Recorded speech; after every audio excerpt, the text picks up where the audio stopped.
I had little to no contact with Greg. Buddy, the problem is that when I was on the phone with my Aunt Kelly and my mom, you threatened to kill yourself in the background, so that's 2 witnesses. You know what? No, you're gonna listen to me. Here she is again, slandering Onision, fabricating claims against the man she herself admitted she never even spoke to, and of course, wishes death upon this total stranger. Did he attempt to have a physical or sexual relationship with you during this time?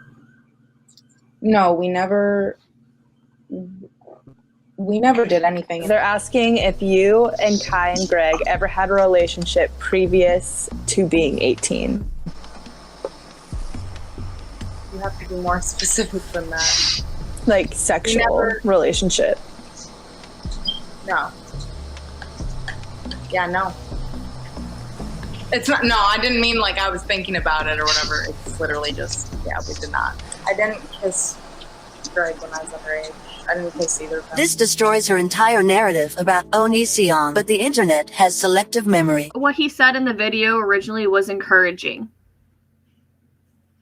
as to why I should not kill myself, which I was heavily considering it. Shiloh calling Sarah, Billy, and the others publicly attacking Onision. Liars. Regina also admits she has a drug problem, saying she was certain she'd never get to be with them because of how clear it was made she had no chance. For the 5 millionth time, Sarah confirms nothing happened to her as a minor and that she was not groomed. It could not be more painfully clear. Ironically, they posted the flight times of Sarah returning. They clearly state that this is when they're saying this heinous event occurred, 1 day after her visit. But then they're establishing that she came back 3 more times, the very last time, to exclusively be with me. As you can see here, she is bragging about that time where she was exclusively with me. So if she was supposedly horribly violated on this date, why in a million years would you ever return to the house where this horrible incident you claim occurred 3 times?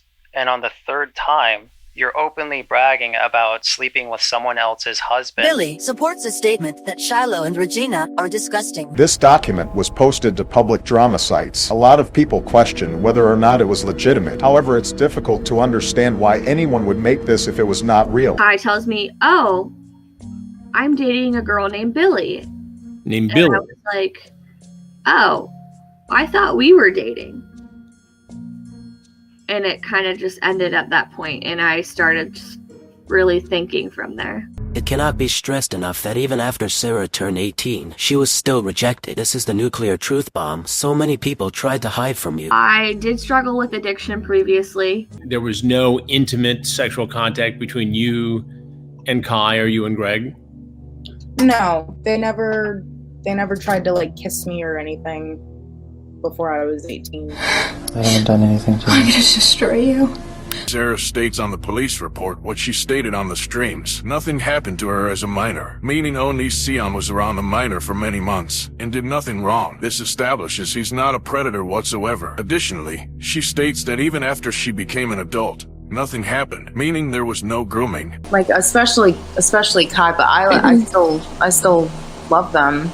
Even Greg. And Sarah talking about how guilty she felt around the time she apologized for raping Onision after he cut ties with her. I want to tell myself that when you're 17 and you get kicked out of your house and you're standing in the middle of the road on your phone, crying, not knowing where you're going to go next,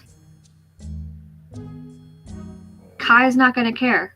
They weren't like actually foster parents to me or anything like that. How close are you and Sarah now? Sarah's my best friend. She is your best friend? Yes.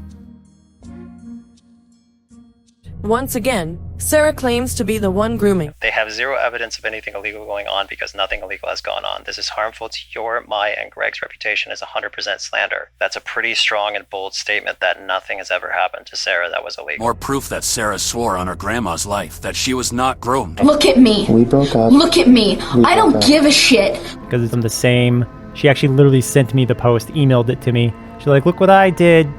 Look at that. I did this thing.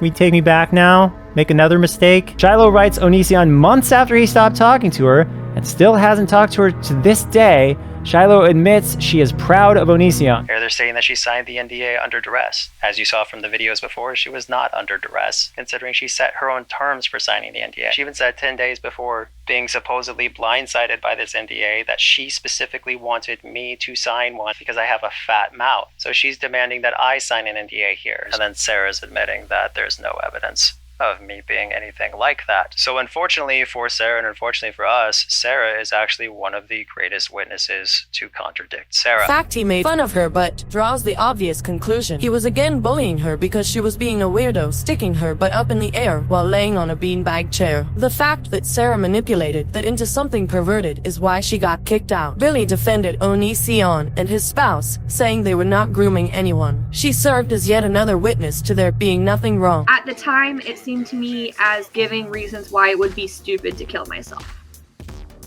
And so that was helpful to you? Somehow, yes. There were no new physical encounters, yet her record of physical encounters directly contradicted one another in conjunction with how much money she demanded from YouTube/Google and Onision, as well as Sarah's other victim, Onision's partner. Here Shiloh admits she threatened to commit assault with a deadly weapon against Onision and makes it incredibly clear she is a legitimately insane person. Onision viewers determined what content Onision content would be made. Yet when people turned on him, they all blamed him, despite the fact he repeatedly stated you had to be an adult to post images for rating videos, and you had to only submit content that was appropriate for YouTube. This once again debunks Onision predator rumors, but few cared because the moment you support Onision, hateful ignorant psychopaths attack you. You people fucking framed an innocent man. You knew what you were doing. You knew what your end game was. How dare you? Shame on you. I have nothing else to... Here Shiloh explains why she cheated on Onision and got pregnant with another man's baby. Basically, she just blames her mental insanity on whoever is convenient at the time. Your career's been finished. Trust me, I'm capable of it. Now I actually want to destroy you because you destroyed me. You're done, and then you'll be left with nothing. This is Regina the exact same year defending Onision's spouse and Sarah. Hilarious how Regina supported something she later said was predatory.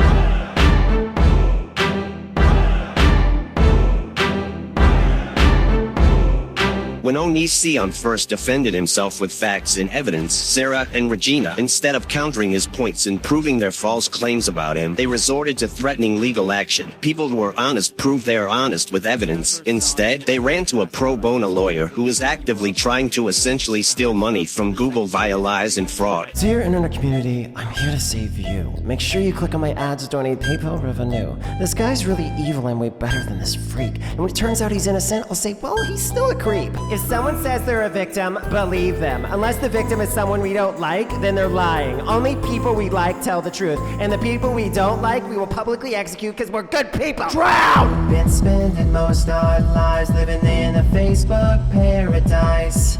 It often feels like hell. Libtards just want to scream and yell. Can't hear me in this place. You just see my face grabbing for your mace. You didn't hesitate to end my life. Now you're looking for a place for my body to hide. The following video isn't about Onision defending himself as much as it is Regina and Sarah literally proving themselves, with their own words in prior videos, that they are frauds and liars. Discovery Plus took a known lying prostitute, a known CP distributing fraud, and a self-admitted rapist criminal, and gave them a TV show designed to destroy Onision's life. They are just as guilty of fraud as the four horsemen of the Onision apocalypse: Sarah, Regina, Shiloh, and Chris Hansen. When this video was put together, Chris Hansen Associates, Sarah and Regina have conspired to use false information to defraud Google, YouTube, Onision, and his spouse with the hopes of essentially stealing hundreds of thousands of dollars. It's disgusting and horrible they would frame YouTube, Google, Onision, and his spouse like this. But money is the root of all evil. The following extremely long video was put together to prove with concrete evidence that Onision has always been the following: 1. Against grooming and groomers. 2. against rape and rapists. 3. Against liars and lying. 4. Against pedophilia and pedophiles. 5. Against fraud and frauds. Onision is a former cop and has always taken a stance against crime, especially confirmed criminals like Chris Hansen, criminals like Sarah, and criminals like Regina. Onision opposes them all. This video covers how 1. Onision was repeatedly slandered beyond any doubt. 2. Onision was victimized and abused both physically and emotionally. 3. Onision was framed for things he didn't do. 4. Onision's career was destroyed without any justification, and much more. Let's start out with the fact that Onision's rating videos were actually the opposite of what horrible people said they were. Onision regularly demanded only adults participate and that all content be YouTube appropriate. Horrible pieces of garbage spread false rumors about Onision's forums, and they should be called out for their lies. We're using the website onision.co, where if you're a grown-up, you can post pictures about a lot of stuff, so long as it's YouTube appropriate. First off, I want to establish that the forums specifically state 18 plus only, so if you submitted a photo and you're not 18 plus, you either weren't paying attention or you're a liar. Either way, shame on you. Now let's dive into the disgusting and screwed up accusations Onision has had to deal with for years, thanks to people he removed from his life who want revenge on him for him utilizing a basic right, his right to choose whether or not he allows criminals to be around him and his family. Sarah makes it repeatedly clear that she feels she has a personality disorder, regularly using memes to describe her BPD. Sarah often attacked women in their lives, calling them psychos and implying she wished they'd find a sane woman to be with. Sarah sharing a text of her accusing what she described as a black man of taking her virginity, claiming to Onision this same person raped her. Sarah is a serial accuser. She accuses Billy and Ayala of serious wrongdoing, while praising Onision's partner, saying all he ever did was let her be friends with them. She has since completely changed her story. Sarah going on about the alleged black man she says raped her. Onision believed her at the time, felt sorry for her. Big mistake. Sarah accused her own mother of sexually inappropriate behavior. The list of people she is accused of life-ruining accusations is seemingly endless. Sarah yet again talking about another person who supposedly committed sex crimes against her. It's disturbing how many people she claims to be a victim of. Once again, Sarah jokes about having BPD, a serious personality disorder that can sometimes result as malice/slander toward those who reject you. Sarah bragging about Onision being terrified of her, just as he claimed he was, and saying LOL be mad to publicly mock him, just as Billy, the woman Sarah claims tried to starve Sarah, did to Onision prior, both taking full advantage of the fact that if they publicly attacked Onision, they would be rewarded. After Sarah proceeded to destroying Onision's life just like she said she could prior to extorting him, she tried to form an alliance with an ex-girlfriend of Onision's. Considering Sarah had been talking trash about Shiloh in private for years, it's no surprise their alliance didn't last. Former co-host of Chris Hansen revealing that the monetized live streams were controlled by the false accusers. If anyone with or without evidence tried to defend Onision, they would be immediately silenced so the truth about his innocence couldn't be spread. Sarah claims she never wanted to file a lawsuit against Onision. She claims she doesn't have animosity toward Onision's partner. Debunking her trauma claim, Sarah confesses she has had multiple incidents of driving while intoxicated, which is a crime that could end human lives. She talks about trying to get out of the lawsuit by talking to a family friend who is a lawyer. Unfortunately for her, she signed a contract and is stuck in the slanderous lawsuit she started. Sarah once again proved why Onision was afraid of her, and locked himself in a room when he refused to be with her, just like he said he did. She publicly states she wants to physically assault him, which our society only deemed acceptable because of her gender. Fuck I challenge Onision to a boxing match. Oh my god, dude.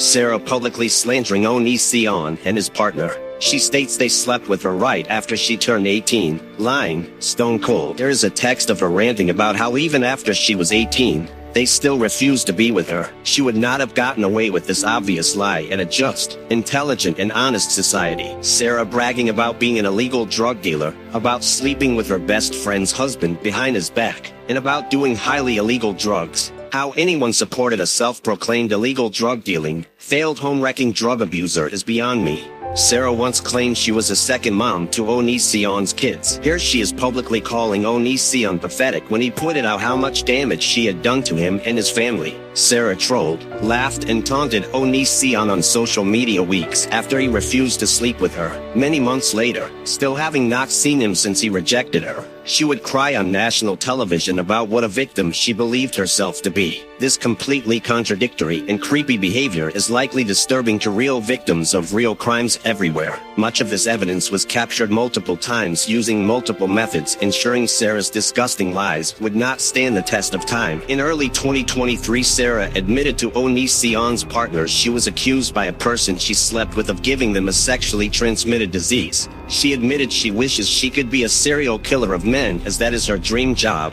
She states she did cocaine at work, that she did LSD, and accused her mom of providing her alcohol when she was a teenager, again, indicating she is a completely out-of-control criminal while serial accusing others of wrongdoing. During all these conversations Sarah had with Onision and his partner in early 2023, she knew they could not legally record her voice due to state laws. However, they were allowed to write down notes and screen capture their Snapchats, which they did for the sake of holding the criminal accountable, while remaining law-abiding themselves. Sarah talked trash about Shiloh and Regina in private before Onision rejected Sarah. She then resorted to public trashing Onision, and suddenly publicly supported Regina and Shiloh simultaneously. That fragile group of frauds didn't last. According to Lane, Sarah's friend, she was right back to hating Shiloh and Regina when Onision's life had successfully been destroyed. In many legal cases, part of establishing that someone is slandering you is to establish malice. Here it becomes very clear Sarah wishes death on Onision,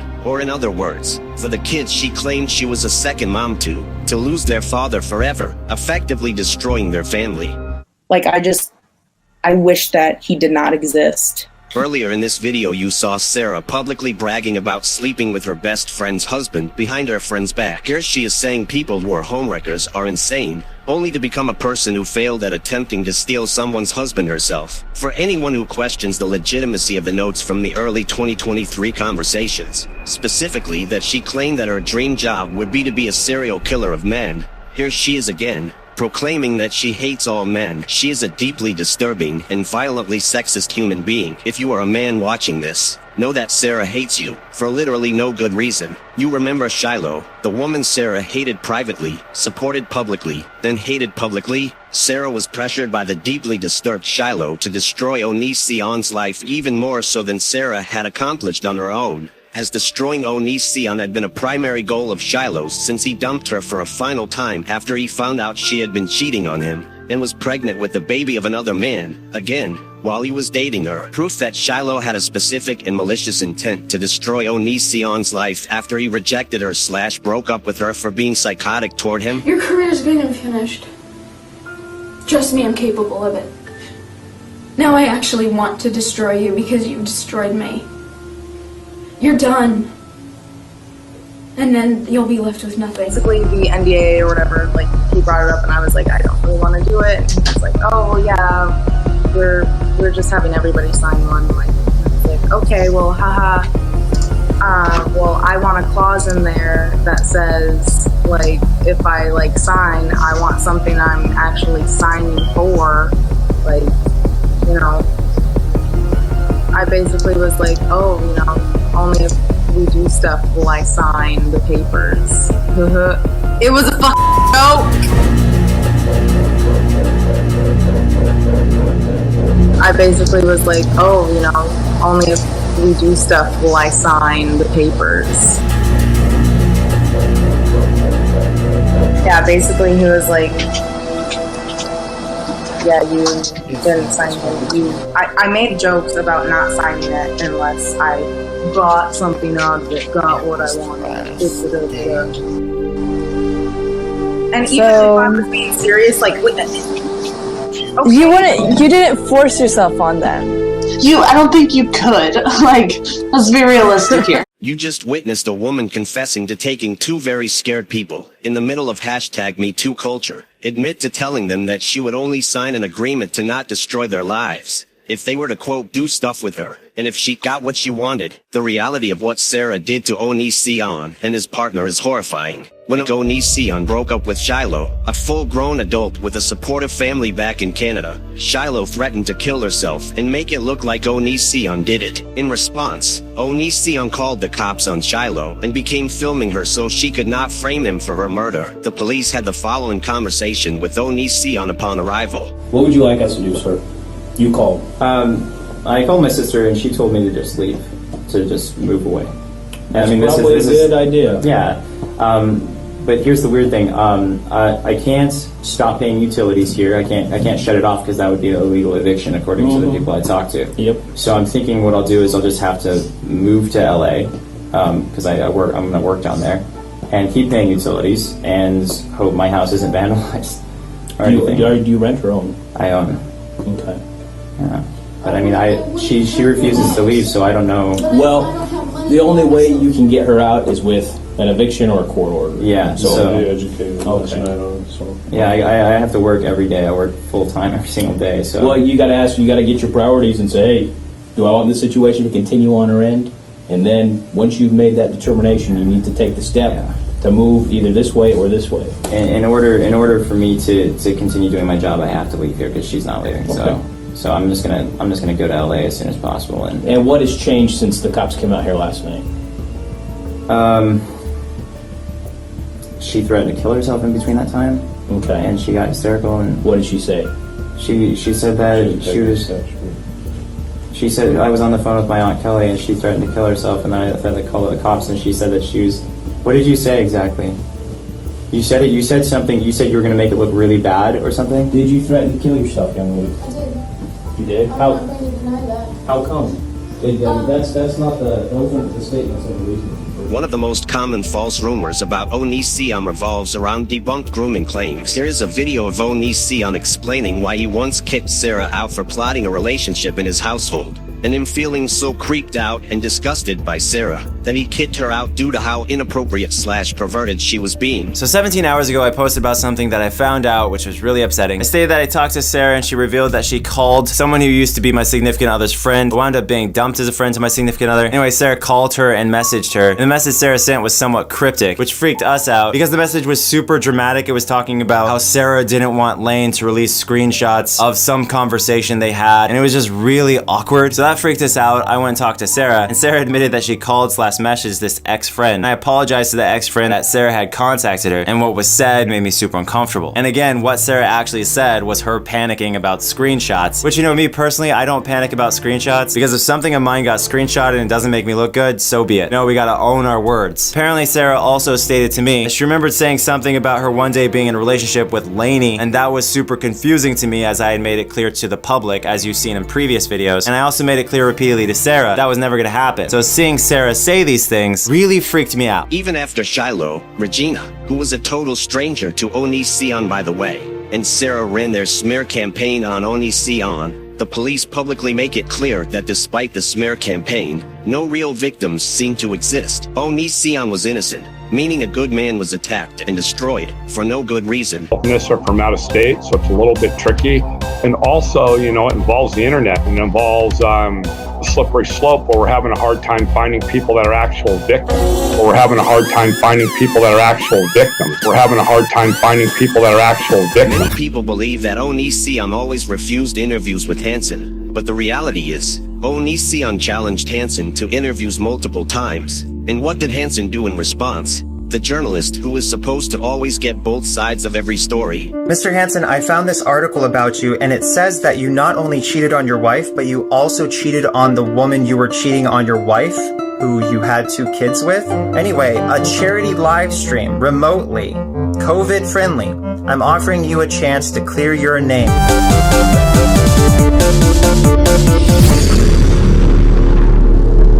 A lot of people buried the real history behind the second smear campaign ringleader Shiloh and Onision. The final time Onision broke things off with Shiloh, he released this music video reflecting on what she put him through before he dumped her. How can anyone know who you really are? You lied about the accident in your car, the 5 suicides, the physical force. Why did I stay? I'm just another fool, of course. Yeah, in the beginning, everything was swell. You would follow me anywhere, even into hell. Or would you?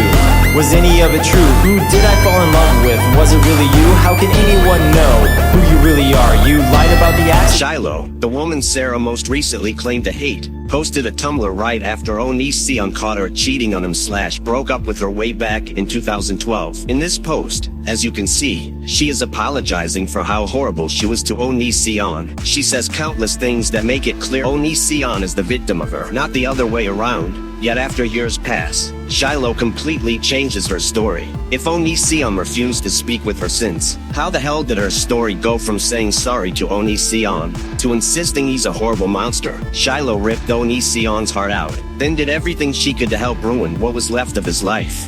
And let's not forget her mocking her former best friend crying, the person whose blackmailed husband she openly bragged about sleeping with behind her best friend's back. The entire grooming rumor about Onision is destroyed beyond repair in this one text. Here you see Sarah having a meltdown because even as an adult, Onision and his partner are refusing to be with her. That's right, even after Sarah was an adult, they rejected her. There is no reason someone who is grooming someone would still reject them after becoming an adult. Why else do you think Sarah resorted to sexually extorting them? Here again we see Sarah talking about personality disorders which she once admitted she had, then later changed her story, a common theme with her. Sarah described herself as a quote bitch unquote for what she was doing to her former best friend who she bragged about homewrecking, and Onision as well. A fleeting moment of honesty for her. I don't know, I guess people are like, oh, we're proud of you, but I don't know, there's part of me that still is just like, oh wow, like, flipping sides, like, what a bitch. Remember how Onision accused Sarah of rape when he broke up with her? And she apologized twice for raping him? Well, here she is admitting that she begged for forgiveness from Onision for what she did to him. She later claimed her apology was sarcastic, yet, 1, why would you be sarcastic right after someone refused to be with you? And 2, why would you say you begged while crying for someone to forgive you if you were being sarcastic? This is why you tell the truth. If you lie, it catches up with you. Onision told the truth, which is why she is talking about begging him to forgive her for what she did to him. Regina, a stranger to Onision, and Sarah used to be friends. They plotted their legal case collaboratively, and for some reason, now hate each other, according to Sarah and her friend Lane. But who knows? Maybe they'll change their story again and say they like each other. It would be right on brand for them to be inconsistent and difficult to keep up with. One thing, however, is consistent. They both want money. This is Sarah responding to the fact that Onision had just texted her, calling her a rapist again. In response to the rapist being called a rapist, she threatens to do more damage to Onision and collaterally, his family. Sarah claimed she had every text between them since she was young, then later states she has no actual record of her claims against Onision's spouse. Her claims were regarding texts. If she claims she has every text and claims she does not have the text that incriminates the people she claims she has every text from, I'm sure you see the problem. Sarah is a self-admitted sexual extorter, drug dealer, drug abuser, homewrecker, and self-admitted liar. Go figure, she also wouldn't have the texts she said she had, but also said she didn't have. Just a common sense note. When someone privately accuses you of rape, after you privately apologized for raping them weeks prior, an appropriate response for the rapist is not to tweet quote damn he mad unquote. The fact anyone ever supported such disgusting behavior is beyond my comprehension. Sarah and Regina directly helped the false campaign to try and destroy Onision's family by having his kids taken away. Why? Because Onision was blackmailed into sleeping with an adult. That's it. Literally it. That's all Onision did to spark this controversy is given to Sarah's extorting him. So what did Child Protective Services, the licensed professionals, say about Onision as a father? Falling trees on your knees, breath is frail, skin so pale. Leaving now, we never came to lose this world, everything gained. The time it took, a place we lost, willful blindness, meaningless cost, universal catastrophe, contemplating hopelessly.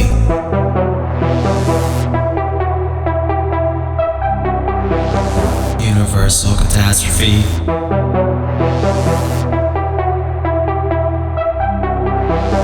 Contemplating hopelessly. Integrating multi-core, united front, losing score. Integrating. Guys, rating my fans did well. I know, I rated them and the video got views, so now I gotta do it again. Anyway, if you guys didn't know, I brought the Onision.xye forums back, XYZ, which is silly. This forum just looks better than the Everyone forum, so why not have two Everyone forums? Anyway, this forum has a lot of old posts on it, like back in May of 2017 that haven't been looked at. So I'm gonna go through some of these, and I'm also gonna go through Onision.co. I love you. I love you. I love you. There's just you attacking us for no good reason. You mean you still love me even though I lost 3 years of my memory? God, you guys are stupid. Thank you. Have a great day. And thanks to your mom, because it was great last night.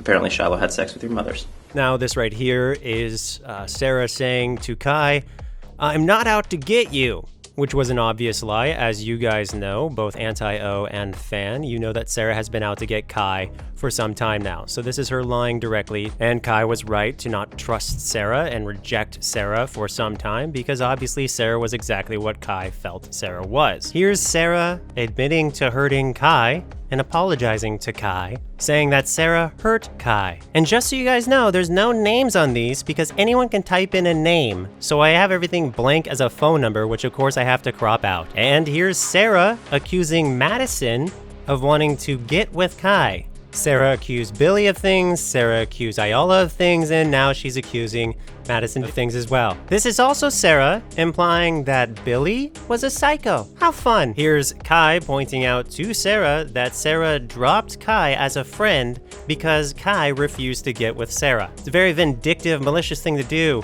to stop associating with someone because they won't do you, and has made it clear that she has been pursuing Kai the whole time, despite Kai showing no interest. Sarah even admits, and I quote, "I have known for 2 years it was out of the question, not just when I was 16 and 17, but even after I was 18. Sarah is admitting also in this text to being willing to lie to Kai her entire life, Sarah's entire life, if she had to, about how she was in love with Kai the whole time. In love with Kai. But what's odd is later on, Sarah had completely seemingly forgotten about Kai and said that she just wanted a boyfriend this whole time, referring to me. It's hard to keep up with people who can't keep their story straight. Again, for all of you people who are blindly supporting Sarah, she's already publicly admitted to doing this. She said it was a joke, but guess what? If you joke about someone where you say you'll only sign something if they sleep with you, and then they actually do it, it's no longer a joke.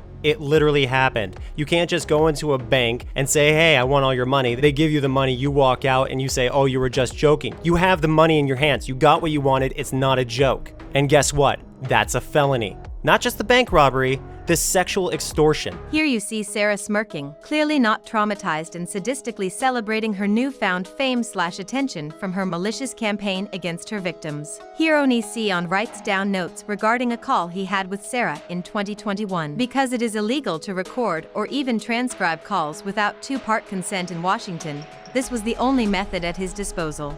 Onision always apologized for being rude to Sarah while she was around him. He called her names like Meg Griffin and said she reminded him of Drew Carey. Despite all that Sarah had done to Onision, he is a person that still often apologizes when he knows he was mean, no matter who it is to. Sarah once again confirms she thinks Shiloh is insane and is not fond of Regina. As you see in these notes, Sarah claims she has quote healed unquote from Onision dumping her after she blackmailed him. Unfortunately, she changes her story later when she realizes she can make hundreds of thousands of dollars by lying on legal documents. This is proof that Onision was speaking to Sarah on the phone, just like he said he was. Unlike Sarah, when Onision says something is true, it's actually true.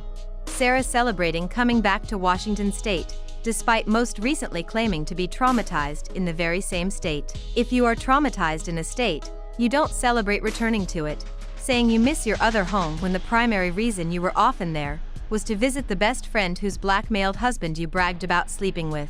Additionally, when you claim to be traumatized by two people, you shouldn't forget the fact that weeks after the last time you saw them, you claim to not have a trauma-based disorder at all. And if you are traumatized, you generally don't spend your time on social media laughing while talking about the person who supposedly traumatized you. Trauma often means, if the subject comes up, you immediately feel sick and want to avoid the topic entirely. Also, why in September are you saying you have trauma, but months later you claim you do not have post-traumatic stress disorder? You are either traumatized or you are not traumatized. But Sarah changing her story is nothing new. And here Sarah makes it clear she had trauma before, as in, before she knew Onision. When you have trauma from before encountering someone, it becomes very difficult to place blame on them, especially when the worst thing they did to you was call you Meg Griffin. In April of 23, someone from Sarah's same area code called Onision and harassed him while cussing at him. Sarah could be heard laughing in the background of this call. Onision immediately documented Sarah's ongoing harassment and clear malicious behavior absent of the claimed trauma.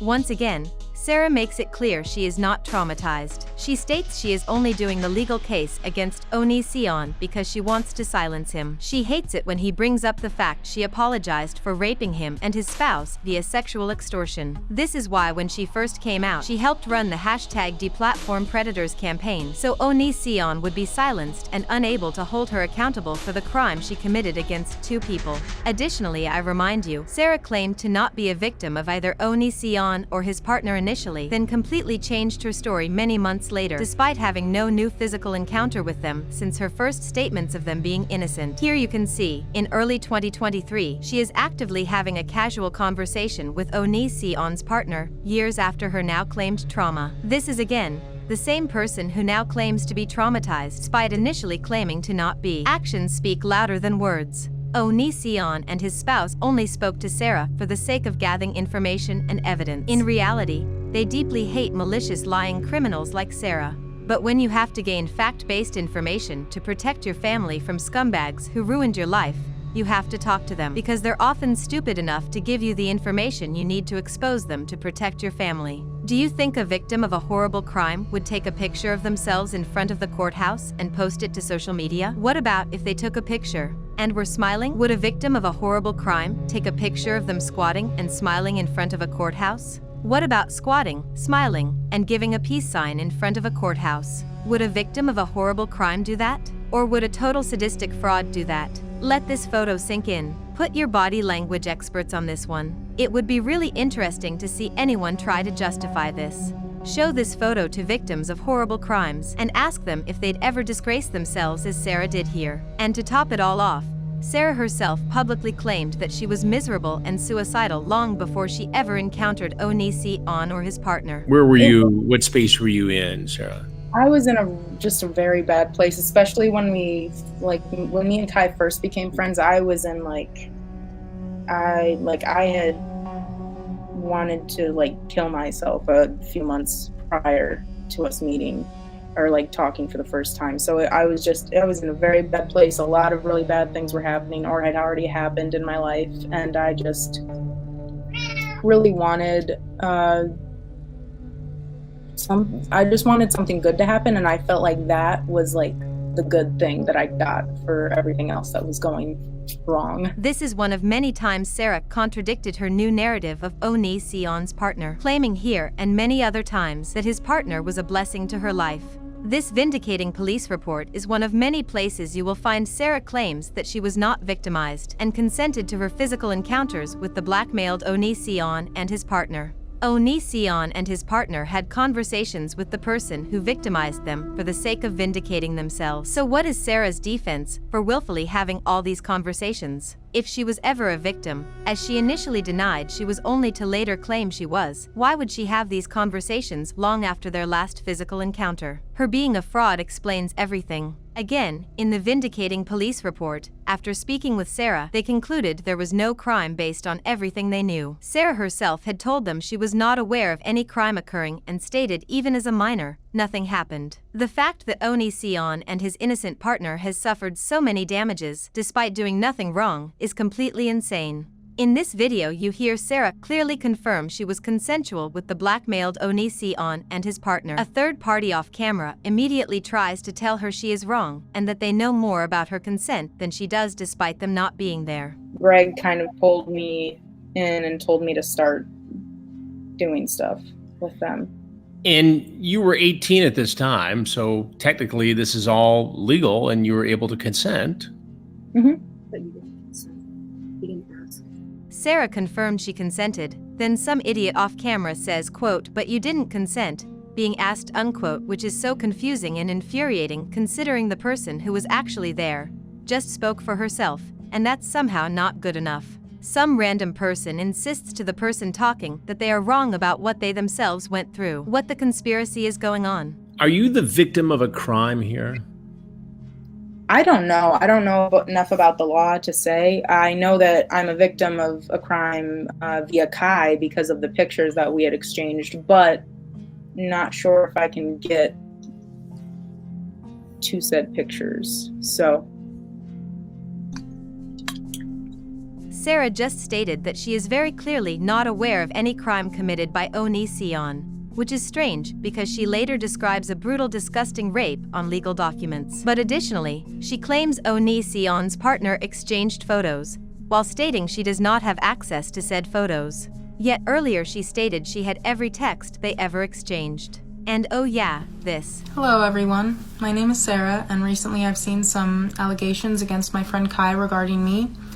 And I just came to make my statement since I see a lot of people talking for me, but people are saying that we had sexual conversations or were planning on having sexual relations when I was underage, and we never did. Wait. In the legal documents, they claim this video is the literal truth. Literally. Yet, what did Sarah say in the Hansen interview? I know that I'm a victim of a crime via Kai because of the pictures that we had exchanged. People are saying that we had sexual conversations or were planning on having sexual relations when I was underage, and we never did.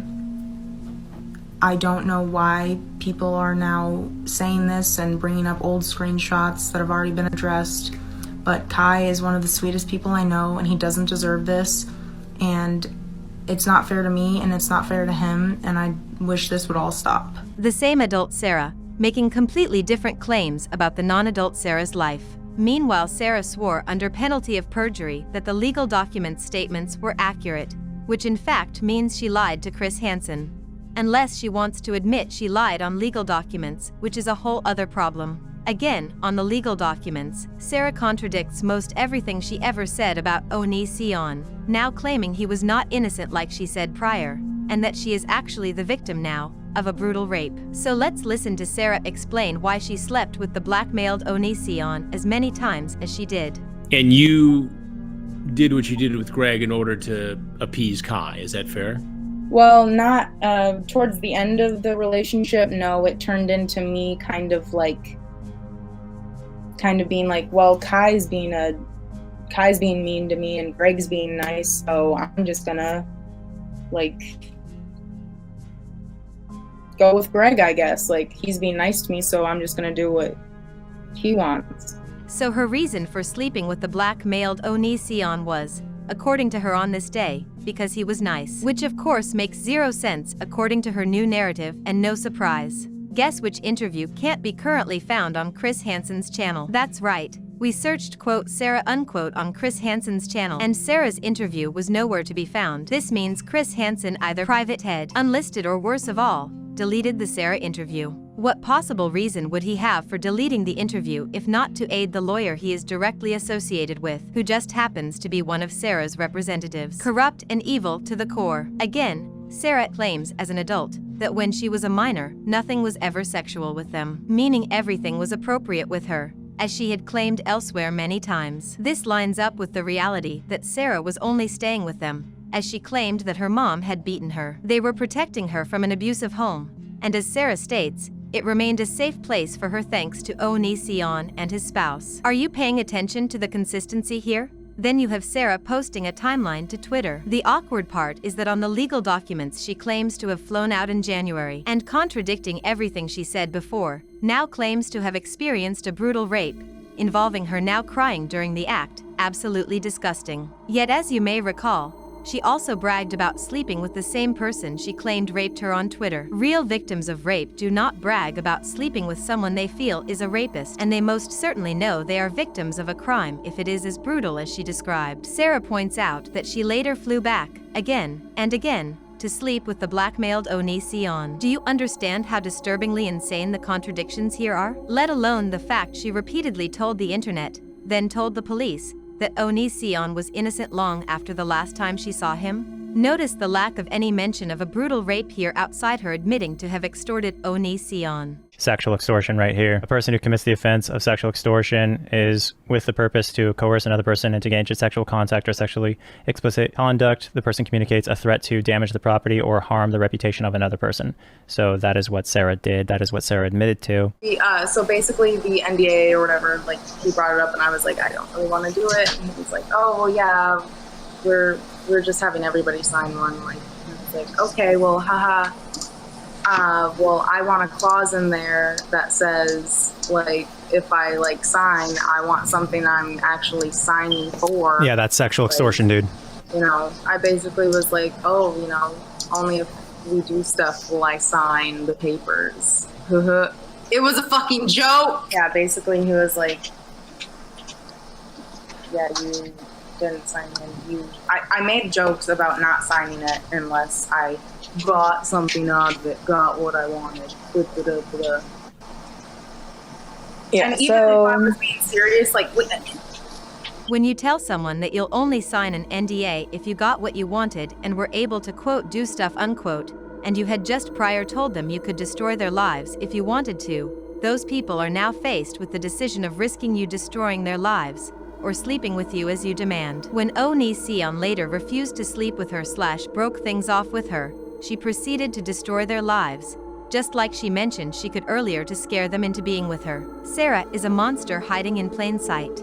Another reason the Hansen interview was probably deleted. Sarah confesses to returning to sleep with the blackmailed Onision many times and states she doesn't know what love even is. How long did this sexual relationship continue with you, Greg, and Kai?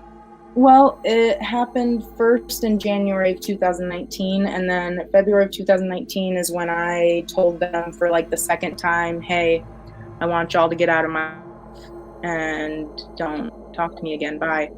And then he's, of course, kept talking to me. A couple months after that, he started really trying to get me to come back out just to be his friend. Joe, just be my friend now. And then I went back out there and we ended up having sex again because, of course, that was his plan all along. And then I went back out there again a week after that, just me and Greg. And, of course, we had sex, too. Just us. Did you love him? Greg? Yeah. I don't even really know what love is. Like, especially Kai, but I still love them. Even Greg, but like, yeah. Sarah's friend telling the blackmailed Onision's spouse that Sarah quote fucked unquote Onision in a specific chair. Then Sarah again, bragging about having sex with her best friend's blackmailed husband while they were away from home. If one thing is evident, it is that these two women are not good people. The opposite of good being evil. And it's interesting that Sarah's trying to accuse fangirls of being insane and imply she's not a homewrecker herself when she tried to expose Kai for allegedly smoking pot at one point, because Sarah, once she realized that I wasn't going to be with her and that she was too toxic for me to be around, she decided to try and destroy our marriage as well by telling me that Kai smoked pot because she thought that that would actually be a reason. But like everyone else, she doesn't pay attention. I'm not so concerned with people smoking pot. I'm concerned with people committing crimes. I do not want to be associated with criminals, which is why Sarah is no longer in my life. Sarah tried to destroy a marriage by shaming someone for doing what she perceived as, at one point in their life, allegedly smoking pot. Sarah tried to ruin someone's marriage over pot. Again, here is Sarah saying that someone violated her. Don't know if that's true, but apparently it's worth her saying LMAO about, which she has been relatively sadistic about almost everything involving dancing to my fake meltdown and having a viewing party of me telling my side of the story as if this is all some big game to her. Don't forget to replace her $200 laptop for $1,500, guys. Here's Sarah saying that the best thing for my marriage and my family is to have Sarah out of my life immediately. And then she goes on to apologize for hurting feelings. And she didn't mean to be mean. Her again trying to shame Kai for allegedly doing something that Kai never did. And then bragging about getting a hickey on her neck, which is so exactly what victims do. They go and post pictures of hickeys that they get because they're just so proud of it. Or is this just, I don't know, clout-seeking behavior in the most common and generic of forms? Dunk it! Weakest dunk ever! Whoa, that was awesome! You're white. Go, ostrich, go. No one believes in you. They just wish that you would give up. Don't fail horribly. Oh, wow. What is that, an inch? Yeah, you're so cool. Jump another inch. Oh. Blair White.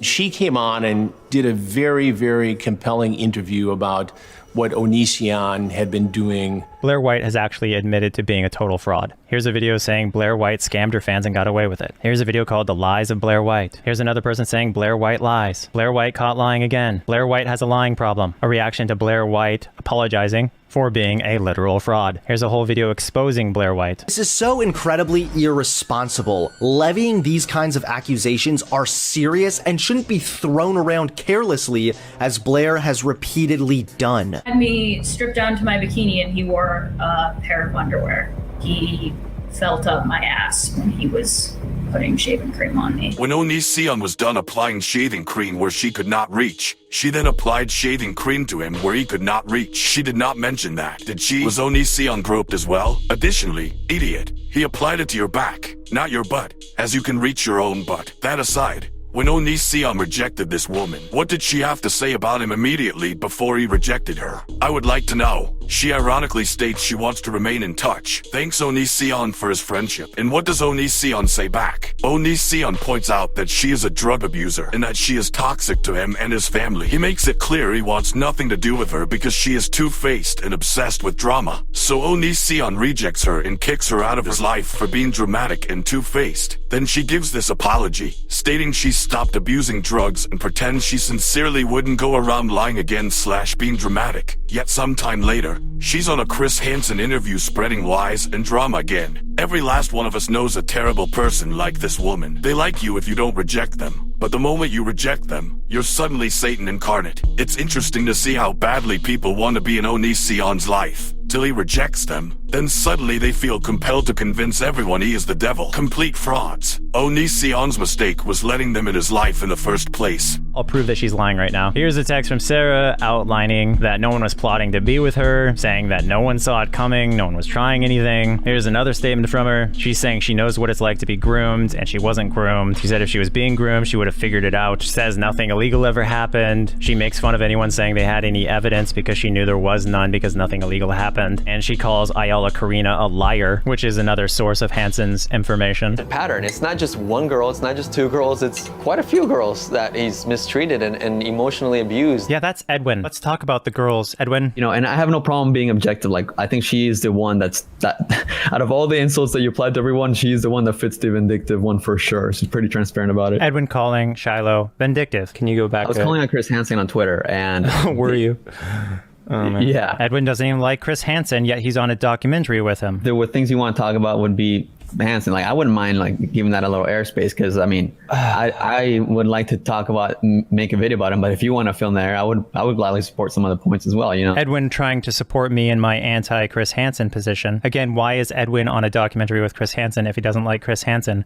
Unless, of course, Edwin is a fraud. Edwin pretends to care now, but yet trashes Shiloh, trashes Hansen, not just in this interview, but also publicly. Here's a video from Edwin, says Shiloh lies and emotionally blackmails me. I'll be here waiting with your apology when you're done dragging me and insulting me publicly. Yeah, that's interesting. Weren't you just playing hero a moment ago? Quite a few girls that he's mistreated and emotionally abused. And now you're trashing the literal front runner, pretending to be a victim of myself. Repsian and Edwin complaining about how mentally unstable Shiloh is. This is apparently Shiloh writing Edwin saying that she's on suicide watch, calls him an effing loser, yet they're in the same documentary. I'm very confused. Who's emotionally abusing who now? Because I think causing someone to be on suicide watch is abuse, but Shiloh is a liar, as I've repeatedly proven, so I would say Shiloh is being the abusive one here. Edwin writes at this woman who's an alleged victim of mine saying, hey, please stop manipulating people by sending out of context tiny bits of our conversation. So, oh wow, so just like when he Onision said Shiloh is manipulative, a liar, etc. You guys love playing hero till you realize the people I've kicked out of my life aren't victims. They're people I kicked out of my life for being criminals, liars, and otherwise horrible. Little Doll apparently wrote someone saying, I literally want you to fucking disappear. Sounds very psychotic. Little Doll tells someone to eliminate themselves.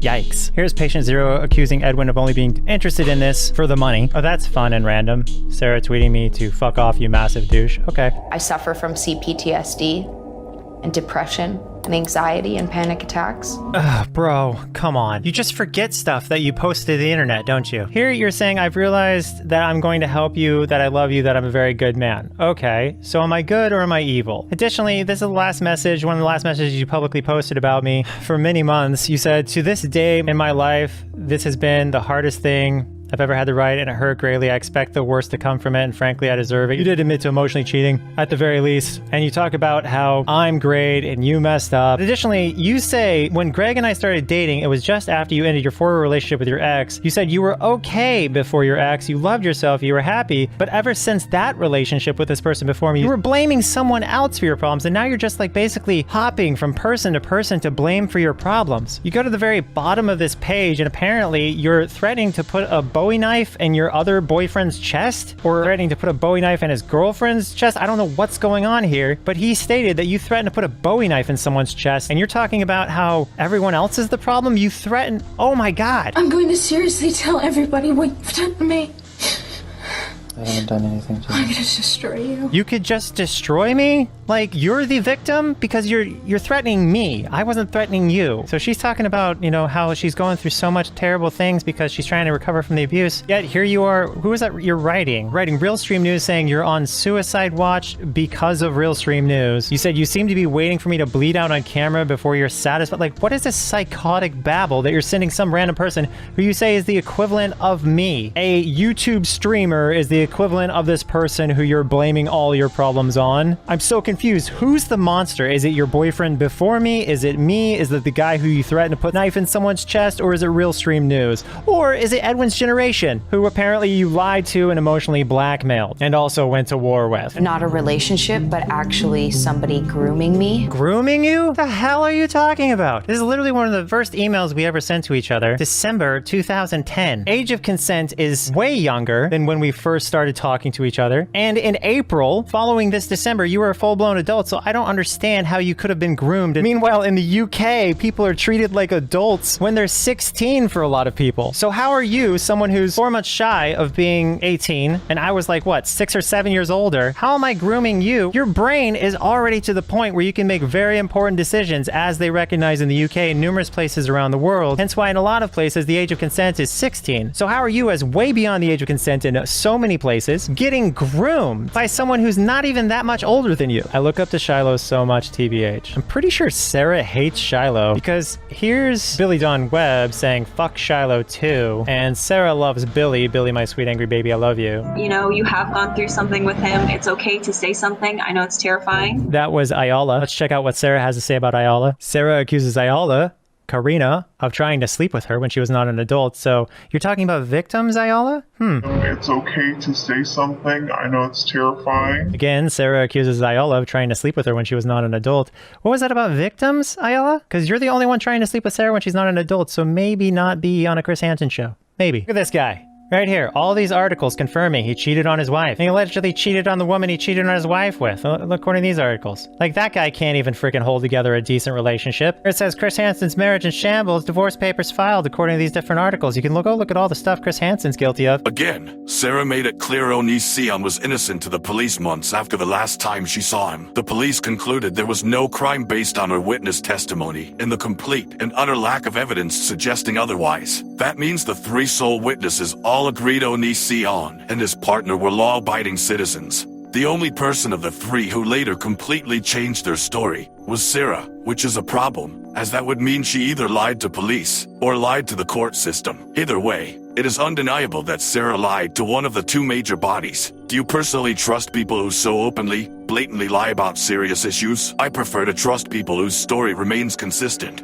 Out of everyone who publicly talked trash about Onision, only one person, according to the police, was actually willing to return their calls. That person was Sarah, who in the report more than vindicated Onision. So pardon my French, why the fuck did his life still get destroyed when it was so painfully clear he did nothing wrong? Make no mistake, Sarah herself publicly admitted her interest in being with Onision. She later changed her story, yet as she grins here, she makes her real intentions incredibly clear. Someone asked, did you really even want to be with Greg? I thought that you liked Kai.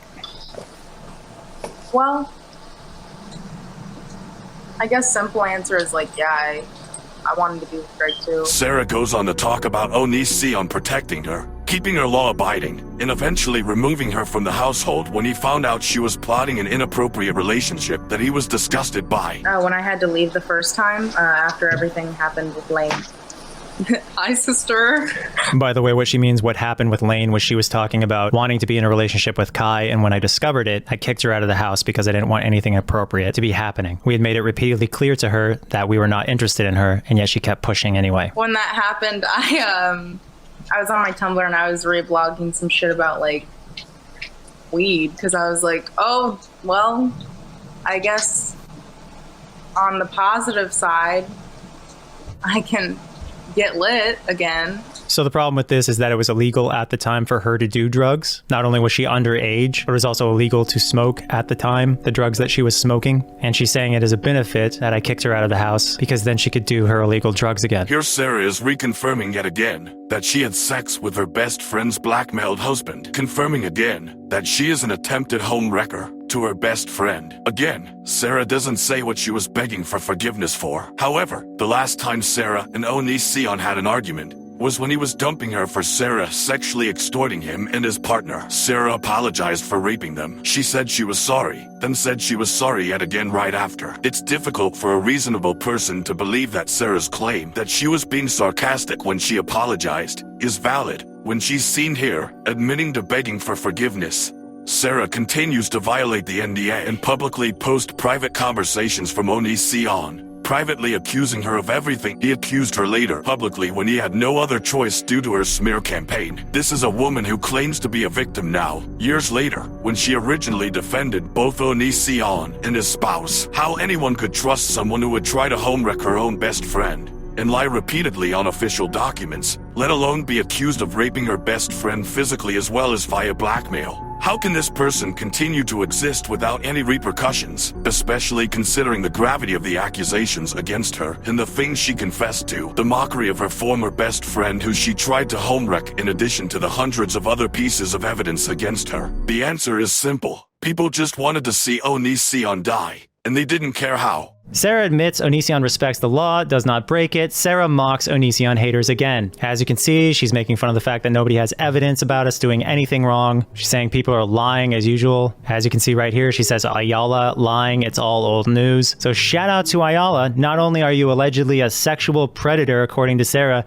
but you're also a liar according to Sarah. Interesting how people have two faces sometimes. Not long after Onision dumped Sarah for sexually extorting him, Sarah texts Onision's partner about how upset he is with her. This confirms yet again what Onision said about the events was true. She was rejected, and he wanted nothing to do with her because of what she did to them. If you paid attention to the dates in the last text, in the dates here, you'll see the immediate moment after Onision told Sarah he wouldn't have sex with her, and that it was over due to her sexually extorting him. She apologized at the middle of the stairway 2 times, then stormed off with her suitcase. Once again, Sarah admits that she is a liar who has been lying to her best friend's face for years. She admits she was plotting a relationship with them, but was afraid to try anything as she knew Onision had no interest in a relationship with her. The frauds who ignored these conversations that completely destroy their grooming narratives should be held legally accountable. Remember how Sarah claimed Onision's partner was a predator, a monster, a criminal, and so on? Remember how Sarah also claimed that the same person was the sweetest person she ever met, and so on? Well, here she is, months after she now claims she was brutally raped, talking about how much she loves the exact same person, and even apologizes to them over how shitty she is to them. Again, where is the justice for Onision's partner? Sarah is a massive, life-destroying fraud,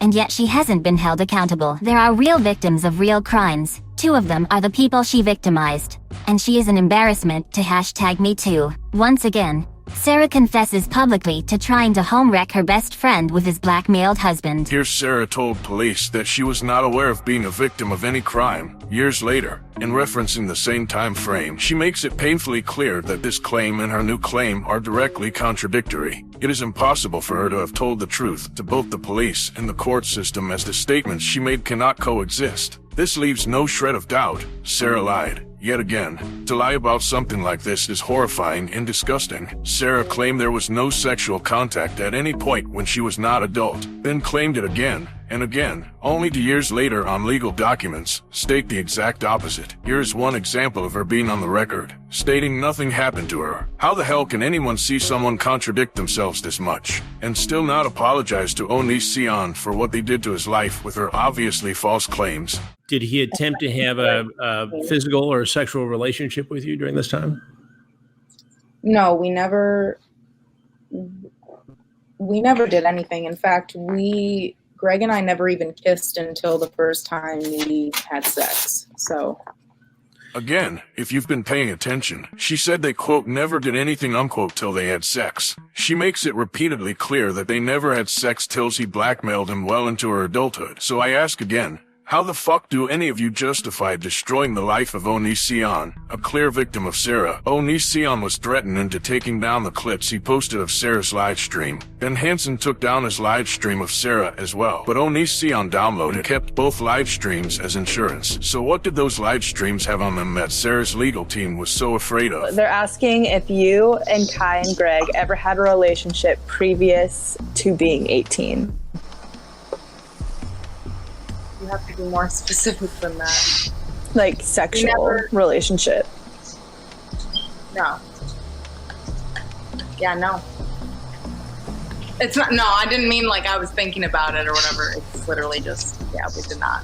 Was that not clear enough? Let's of Sarah, as an adult, not long after she apologized for raping Onision, explain their history. Did Lainey do more than just make out with you? When did you guys first kiss? And did you kiss Greg when you were underage? So 3 questions in one. I didn't kiss Greg when I was underage. I didn't kiss either of them when I was underage. Again, Sarah's legal team sought to have Onision remove live streams with Sarah confessing he was innocent. Then Chris Hansen's streams disappeared too. What else did Sarah say in this disappeared live stream? During that 6 months when you were 16, there was no intimate sexual contact between you and Kai or you and Greg? no, they never tried to like kiss me or anything before I was 18. Remember, Sarah accused Billy of trying to get her to starve herself, and Ayala of trying to sleep with her as a minor. But the thing is, Sarah is a known liar, so maybe Billy and Ayala are innocent of victimizing her as well. Sarah states on the police report what she stated on the streams. Nothing happened to her as a minor, meaning Onision was around a minor for many months and did nothing wrong. This establishes he's not a predator whatsoever. Additionally, she states that even after she became an adult, nothing happened, meaning there was no grooming. Age of consent is 16 in Onision's state, and yet he did nothing with her even right after she turned 18. When Onision spoke to Lane in February of 2023, she connected him to Sarah and they all spoke, including Onision's partner. This was to prove Sarah was lying about them and gain information about a stranger to Onision, Regina, who despite having zero connection to Onision, was making disgusting claims about him, a total stranger. Lane later pretended she didn't want Onision reaching out to her, but this is her text, clearly showing otherwise. Have you heard Hansen talk about this? The guy who's supposed to catch people trying to get with minors? Because, what, is it because Ayala's a girl that we don't care? Or is it because she's not famous enough, doesn't get us enough views? So let's talk about Hansen. Apparently his producer, former producer, posted this. It's a very intense thing, and people wonder why I don't want to work with Chris Hansen. Well, he was involved in losing a lawsuit where he caused the death of somebody, or was associated with causing the death of somebody, which cost them over $100 million. And then he has the nerve to show up to my house when he was not invited whatsoever. And brace yourself, look at that. Wow, it's a Hansen mugshot because he's a corrupt guy. And It's not even just me, it's not me talking, it's literal news articles. It's all over the place. If you just look for it, you realize, oh my god, I wouldn't open my door for this guy either. He's a creep. And we also have enormous financial problems, which would explain pretty much why he's trying to milk alleged victims for all their worth. Apparently, he lost a lawsuit to American Express for $60,000. He apparently owes $250,000 in taxes, $125,000 to the bank. And again, you guys all got scammed. You've been donating to him. He had like a GoFundMe where people complained about that. And if you actually look up in news.google.com, you can find these things. You should also pay attention to everybody who's been on Hanson's show. You're talking about a bunch of people, like especially YouTubers, they profit from the more attention they get. So of course they're going to say whatever this man wants them to, so they can also get clout. And who does Hanson choose to work with? Well, of course, accused sexual predators. You look at that, more news articles about how Mike is allegedly accused of groping women. How about that? That's the guy you want to work with, Hanson. And you know how people keep bringing up the FBI? Well, apparently, Mike has something going on with the FBI. I don't even know. This is very confusing. A bag of cash amid bribery probe? Like, oh my god. And this guy's accused of groping, okay? And apparently, from what I understand, the case was dismissed because somebody committed perjury or something. So it's weird that if he has experience with people lying about him, he would have seen liars sitting right in front of him on Hanson's show, but they're all willfully ignorant because clout and money, woohoo. Here's what they probably should have read before ever trying to show up to someone's house uninvited. And here's Hanson actually committing a crime on camera, as well as his 40,000 other dudes that he brought with him for some reason, totally creepy, all dressed in dark colors. Like, who would answer the door to that? And he flew these people allegedly across the country. Like, I don't know where they came from, but they probably came all the way from New York to just literally uproot yourself. Ignore the no trespassing sign that's obviously on that tree right next to you, walking with 19 feet, breaking the law just to knock on someone's door and be rejected. As you can see here, this is funny. Accused sex predator, Mike. And then there's literally recently went to jail. Chris, you can't even say that's slander. It's in the news all over the place. But I point out that there's no trespassing signs right there, which these guys all on camera walk by like it doesn't even exist. Right, here's a no trespassing sign, which you could see earlier was right up there. And then you're about to see another. Oh, it's actual video footage of where the other sign is. What do you know? How about that, guys? Looks like open and closed. You just committed a crime, Hanson, on camera. So the only thing you really accomplished was flying across the country so you could violate no trespassing laws and get the cops called on you, which any rational human being would do if they have their family inside and some creep that they saw a mugshot of online shows up to your front door. Okay, go away. Stop. I saw the mugshot of you. Get off my property. Go away. You're disgusting. Kai? Oh, don't say Kai's name, you freaking prick. Get off my property. Seriously, gross. A lot of lawsuits against attorney Mike Morse continue today. Yet another woman filing suit against him, claiming sexual harassment as an employee at Morse's law firm.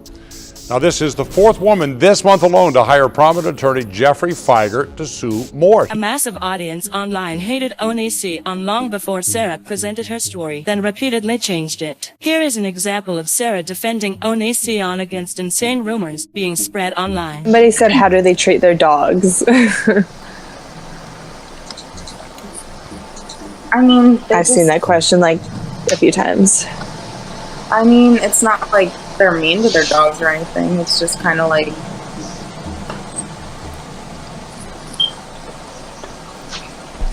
I don't know. They're just kind of there,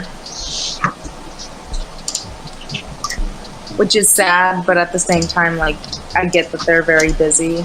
But yeah, the dogs, for the most part, like, I mean, they're not mistreated or anything, like, they're not hit or, you know, whatever. Here you see Sarah, a witness to how everyone interacted with Billy, protesting the idea that Billy was ever treated badly. Here Sarah states that Billy is smelly, that Billy twists the truth, and that Billy has a goal of making Onision's partner feel bad. In other words, Sarah points out that she thinks Billy is malicious. Here Sarah again states Onision and his partner are law-abiding citizens, and she makes it clear she feels Billy and Ayala are liars who are maliciously slandering Onision and his partner. A reminder, when Sarah actually did live with Onision and his spouse to house her from what she claimed was her mom beating her and bringing around strange men in her former house, Sarah actually didn't live in the same house as them. She lived in a small house next door. Additionally, Sarah admits Onision rarely showed her any interest, again debunking the grooming claim. Here Sarah claims she never cuddled with Onision's spouse till they were both adults. Then Sarah claims she herself cuddled with a 17-year-old. So Sarah admits she is guilty of cuddling with a 17-year-old and vindicates Onision's partner once again. Again, everyone trash-talking Onision. All the people who supposedly came forward according to Chris Hansen, all of them refused to actually report any crime, and only one was even willing to talk to them at all. According to the police, if you're telling the truth, why would you refuse to talk to the police? It was a scam for horrible people to make money while destroying an innocent man's life. There is no question. Here is Sarah making fun of people for thinking Onision was a predator. She's mocking how ridiculous the rumors online are and showing how desperate people were to believe it long before she decided to blackmail them herself, knowing the internet would later believe whatever she said. Here Sarah points out what Onision has always said: he is not a predator. Sarah specifically states Onision is disgusted by the idea of being a predator and has no interest in minors. Again, this is Sarah knowing how insane people are toward him online. She defended them for years, till the last time they rejected her. Some people don't believe the only reason Onision allowed Sarah in his home was because she claimed to, yet again, be a victim of someone else. So let's hear Sarah's take on it. When I was going to move in with them, it was because I was having a really hard time where I was, and I basically texted Kai from my car, like, crying one night, and it's like, oh my god, all this stuff's happening, and Kai was like, oh, I'm gonna seriously talk to Greg about you living here. So Sarah manipulated her way into Onision's home by claiming she was a victim of her current home. Notice a pattern? Here Sarah doesn't seem to realize what a total joke she is. She states that she should have been trusted. She states that she was loyal, while actively betraying the people she expected to trust her, proving she is neither trustworthy nor loyal. Incredible display of hypocrisy and irony. They made everybody sign NDAs, and they're like, we're gonna make you sign one too, and I was like, that's hurtful, but okay. That's hurtful. Damn, I've been loyal for so fucking long. I don't have any loyalty left. Like at all. Here Sarah points out that he loves his kids more than anything in the world, but of course years later, she completely changes her story. Right on brand for Sarah. Again, Sarah supports the fact that people online constantly lie about Onision for attention, just as people on the internet lie about countless controversial figures. Why? Because they get likes, shares, followers, and in some cases, money for lying about noteworthy people. It's evil, but it's reality. And to give this context, this is a YouTuber asking the minor Sarah if she has slept with Onision or his partner. The fact that they are harassing a minor about this, the Onision haters, is a testament to how perverted and disgusting they are. As you can see, they even bribed Sarah to give them dirt, and she refused. They have been harassing her for years to lie about Onision and his partner. The fact they bribed her, horrifying. Here Sarah states Onision's partner is the best friend she ever had. Late the next year, she would brag about home-wrecking the same person. Again, Sarah supporting Onision's statements, stating nothing sexual happened, and that she only lived with them because of how horrible her home life previously was. Onision, once again, proven to have told the truth. Sarah claimed she was not a victim of a crime, only to change her story later about the exact same time period. What would you say if she confessed to missing, loving, and having the best memories with one of the two people she now newly claimed to be a victim of? That's right, Sarah praising the person she is supposedly a victim of yet again. Ow! Ow! These are like fucking rock hard! Ow! What the fuck? These don't break! Ow! You fucking ass! You threw a rock at my ball! Stop being a pussy, body. Man the fuck up, skin. Hey, I got my laptop in the mail today. Guess who didn't reset it? I did! Well, it popped up like, hello, Gregory, and I was like, that's not correct. I followed the directions. I'm actually on your account right now because... Probably better. I don't have as much stuff. Well, if you can figure out how to reset it, go for it. I felt... You hoard pictures, too. What do you mean? Like, digital pictures, like on my computer? Oh, well, that's not a big deal.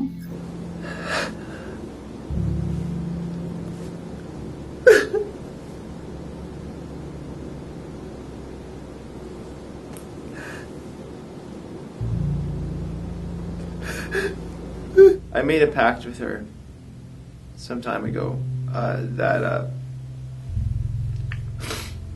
if I ever thought about anyone other than her in a sexual manner, like whatsoever, I would push it out of my head. That I would put forth effort to get rid of it. And that turned into something that's not enough for her. We can't watch movies without her getting upset when other women come on the screen. Even though I'm not thinking about those women in a sexual way, she can't handle it. It can cost hundreds of thousands of dollars to sue someone. Sarah knows this, and knew even if Onision did have the money, she had none herself, so could pay him no compensation for the damage she was doing. What money would Greg sue you with? What money would he get from me? I am 19 years old. I don't have money. So why did Sarah spread rumors in the first place? Because he pissed her off with a video she assumed was about her. That's it. She was being vindictive. What happened that made you speak out now? I've addressed this a couple times, but basically I saw things that looked like could pertain to me, but even if they don't pertain to me, which I kind of figured that they really wouldn't be, or at least would be pertaining to a lot of people he knew. Once again, Sarah's story makes no sense. The only thing that does make sense is what Onision said. He rejected her for blackmailing them into being with her. Because ask yourself, would a victim of a horrible crime say the following about the people who they accuse of committing unforgivable crimes against them? Or would a person who is so obsessed with someone that they would blackmail them into being with them say this? I mean, I'm not gonna sit here and pretend like it's not. It fucking sucks. Like, I still... Yeah. Like, especially Kai, but I still love them. Even Greg, but like...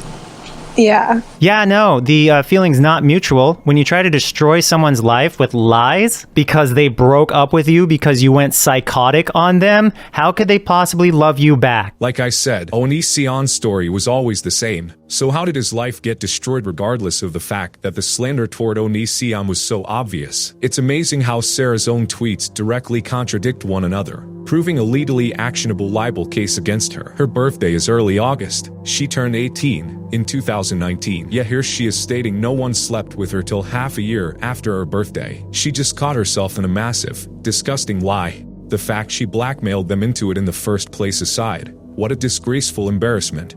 Sarah turned 18 in August and blackmailed Onision into sleeping with her in January, making this undeniable slander and simply a disgraceful lie. Again, Sarah talks about how even after her first visit when she was 18, that Onision and his spouse still would not be with her. Yet what did she tell all of you? The exact opposite, because she has no respect for any of you or the truth. Pay attention to the dates to confirm the horrifying truth about Sarah. Look at this. Just look at it. Hear it from Sarah herself, texting Onision's partner, both adults. If you don't believe Sarah here, you think she's lying, and you don't believe Onision despite all his receipts. Who do you believe? Someone who wasn't even there? Or what about Onision's partner, who is so traumatized from what Sarah did that they can't even bring themselves to address it?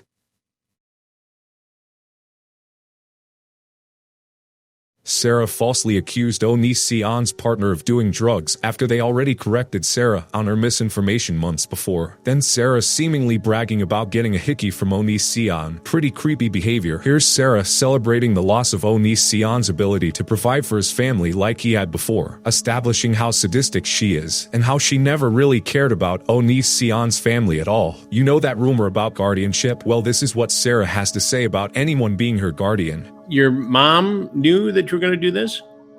Yes. And that was okay with her?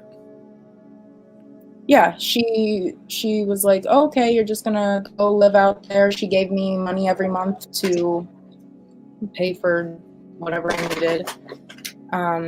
But she signed over power of attorney to Kai, and I lived with them. So you understand, no one in the Onision house was ever Sarah's guardian. Additionally, a power of attorney is completely different than a guardian status. No court ever recognized any status having to do with any legal or otherwise relation to Sarah. Claims that any legal status existed are simply false. Lastly, Sarah only stayed with them for a matter of months, not even a combined year, and even after Sarah was an adult, they still rejected her / refused to be with her. Again, all the known Hansen interviews on this issue seem to still exist on his channel outside the Sarah and Regina interviews. Why are they so afraid of you seeing these interviews? Yet again, Sarah flips her story. In this tweet claiming Onision's partner is a predator, completely disregarding everything she ever said about that same person being her best friend, someone she loved, stating as an adult they never did anything or said anything inappropriate to her when she was not an adult. The list goes on. Stone cold liar. I remind you, the legal documents state that she told the literal truth here, and Sarah swore under penalty of perjury that the legal documents were accurate, and yet what you see is literally impossible to be true and directly contradictory. And do not forget Sarah's silent victim, the one she refers to as Kai. Sarah talked behind Billy's back before, saying she was trying to starve her, but she flipped again. Classic two-face, confirming Onision wasn't grooming her, but instead was bullying her. Sarah excited about the fact that she can't be sued due to her being poor and Onision not having the money to enforce the NDA she used to blackmail them. And Sarah talking about how guilty she felt around the time she apologized for raping Onision after he cut ties with her. But according to her, she is BPD, but she doesn't have BPD. Are you keeping up? It's hard to understand Sarah's story when she keeps changing it. Among a bunch of just insulting stuff, the main ones that stuck out were, I hope you die, you stupid I hope you burn in and you better hope you never come to Washington or I will personally you up, you stupid And it was invented by Albert. Is it normal for me to want to punch you in the face right now? It was invented by Albert Einstein. Shiloh started to get really upset, and I held her hand, and she wasn't upset anymore. And this went on for some time. One moment.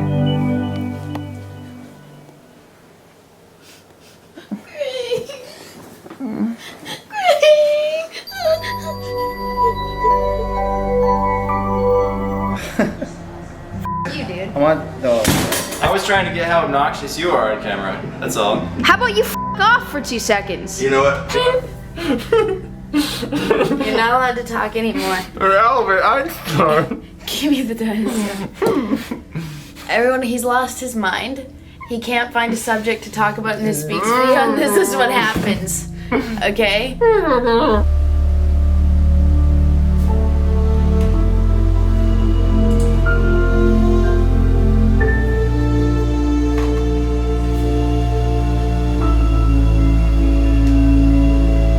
Really, but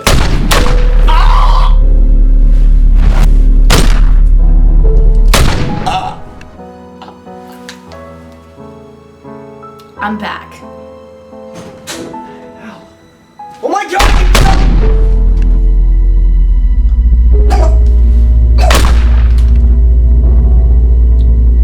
Oh yeah, one more thing. It's like that. Proving Shiloh's first communication with Onision was December of 2010. I've heard people say otherwise. It's ridiculous. Shiloh establishes that Onision helped her deal with her emotional problems. Shiloh admits that she was the first to say I love you / pursue a relationship with Onision. And here it is. That right there is the first email. December 2, 2010? So you're talking about a woman who is legal in both Washington and Canada, who's just having a conversation with Onision. When Onision privately accused Sarah of rape, this is how she responded to it publicly, by mocking her victim. But what did he actually say to her exactly? Interesting. As you can see, in 2019, Onision is saying the exact same thing he is saying about her in 2023. For years of saying the exact same thing, which all started in a private conversation with Sarah that she decided to broadcast publicly, only proving his point. She said she could destroy him, blackmailed him into sleeping with her. Then when he refused to sleep with her, she proceeded to make her threat a reality. Again, interesting how perfectly Onision's story matches up today to what happened back then. Not surprising, Sarah's story completely fell apart. Here Sarah describes sex with the blackmailed Onision in June and July. This matches Onision's story, but contradicts Sarah's new story, as she is now claiming she was brutally raped in January by the same person. Yet here she is repeatedly stating she is consensual. So let me ask you, Sarah's lawyer and Sarah herself, How are they not completely and totally screwed? Here is Onision talking with a lawyer about how Sarah's lawyer contacted him, demanding he pay them money after demanding he remove the clips of Sarah's live stream where she confessed Onision did nothing to her and was innocent of the accusations. They were covering up the fact that Onision was innocent through threats. The corruption here is insane. In January 2019, here is Sarah pointing out the only way Onision and his spouse would be destroyed is if she turned on them. This was the beginning of Sarah sexually extorting them. She made it clear she could be the end of them if she wanted to be. Despite all the statements Sarah made prior saying they were innocent, despite the fact nothing had happened with Sarah to that point, they knew all she had to do was lie, and it would be over. Sarah went on national television to slander Onision, Discovery Plus, Chris Hansen, Black Finn. None of them did any real fact-checking before they helped destroy an innocent man. Discovery Plus, Hansen, Black Finn, and numerous YouTube commentators had hard evidence right in front of them that Sarah was not a victim at all, and was actually a complete and total predator criminal, yet they ignored it, because the money was in villainizing Onision, not Sarah. Again, if you side with Sarah, you are siding with someone who is openly proud of having no respect for the law, as she is a felony-level lawbreaker herself. Her own confessions make this painfully clear. This is a person who constantly stated she was never grown, and also stated that she is a liar, who hid her plot to be with them so they'd let her continue to be around them. Sarah is about to laugh about being accused of being a rapist, admit that 2 of the 3 people here insist she is a rapist, and then whine about how she can't still be friends with them. If you're paying attention, this destroys her entire new changed story, yet again. Yes, they're saying that I raped them. That is their defense against this, is that I blackmailed and raped them. Dead ass. Dead ass. Very funny. Yes, we should laugh about this. Very funny, with a smirk on your face. Yeah, sorry guys. I'm just like... Is Kai on Greg's side? This. Yes. Yeah. Would you ever try to salvage a relationship/friendship with Kai? I just don't see how. I just don't see how. Like,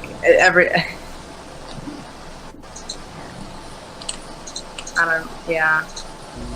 Wow, that made me really, really fucking sad. Reminder, Onision told the truth, once again, about why he cut ties with Sarah. This is the same time she apologized for raping him. Her lawyer later claims her apology was sarcastic, which is a victory, as it establishes she did in fact apologize for raping him. Just like Onision said, all that remains is establishing the lack in sarcasm, which is covered by her later begging for forgiveness through her own admission. Broke up with me because I got fucking pissed off and stormed out of the house, like, with all of my shit, because he kept saying that I had blackmailed him. As you can see, Sarah again directly contradicts her narrative, saying no one was waiting for her to turn 18, saying she wasn't grown, saying she would know if she was grown, saying she was certain she'd never get to be with them because of how clear it was made she had no chance. For the 5 millionth time, Sarah confirms nothing happened to her as a minor and that she was not groomed. It could not be more painfully clear. She even claims that if anyone was a groomer, it was her, Sarah, which just makes a person cringe.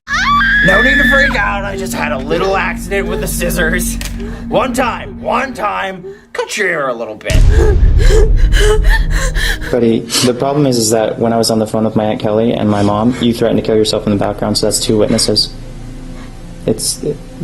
You know what? No, you're gonna listen to me. You're gonna listen to me because you're never gonna see me again, so once in your life you're going to listen to me. Can you imagine a guy Okay, doing this look to at a me. girl? How unacceptable would Look it at be? me, Greg. I don't care if you record me, you're gonna listen to me. Oh, there's your consent. And she backed me into a corner. Right there. You can see on the right side, I have a wall. On the left side, I have a literal couch. I can't escape. What if a man did that to a woman? I haven't done anything to I'm you. gonna destroy you. Yikes. I haven't done anything to you. Yes, you have. You destroyed everything. I'm forced to go back there. She's gonna kick me out and I have nothing. Why would she do that? Just know that when they say on the news that I was found brutally murdered, that was Yikes. because of you. Really?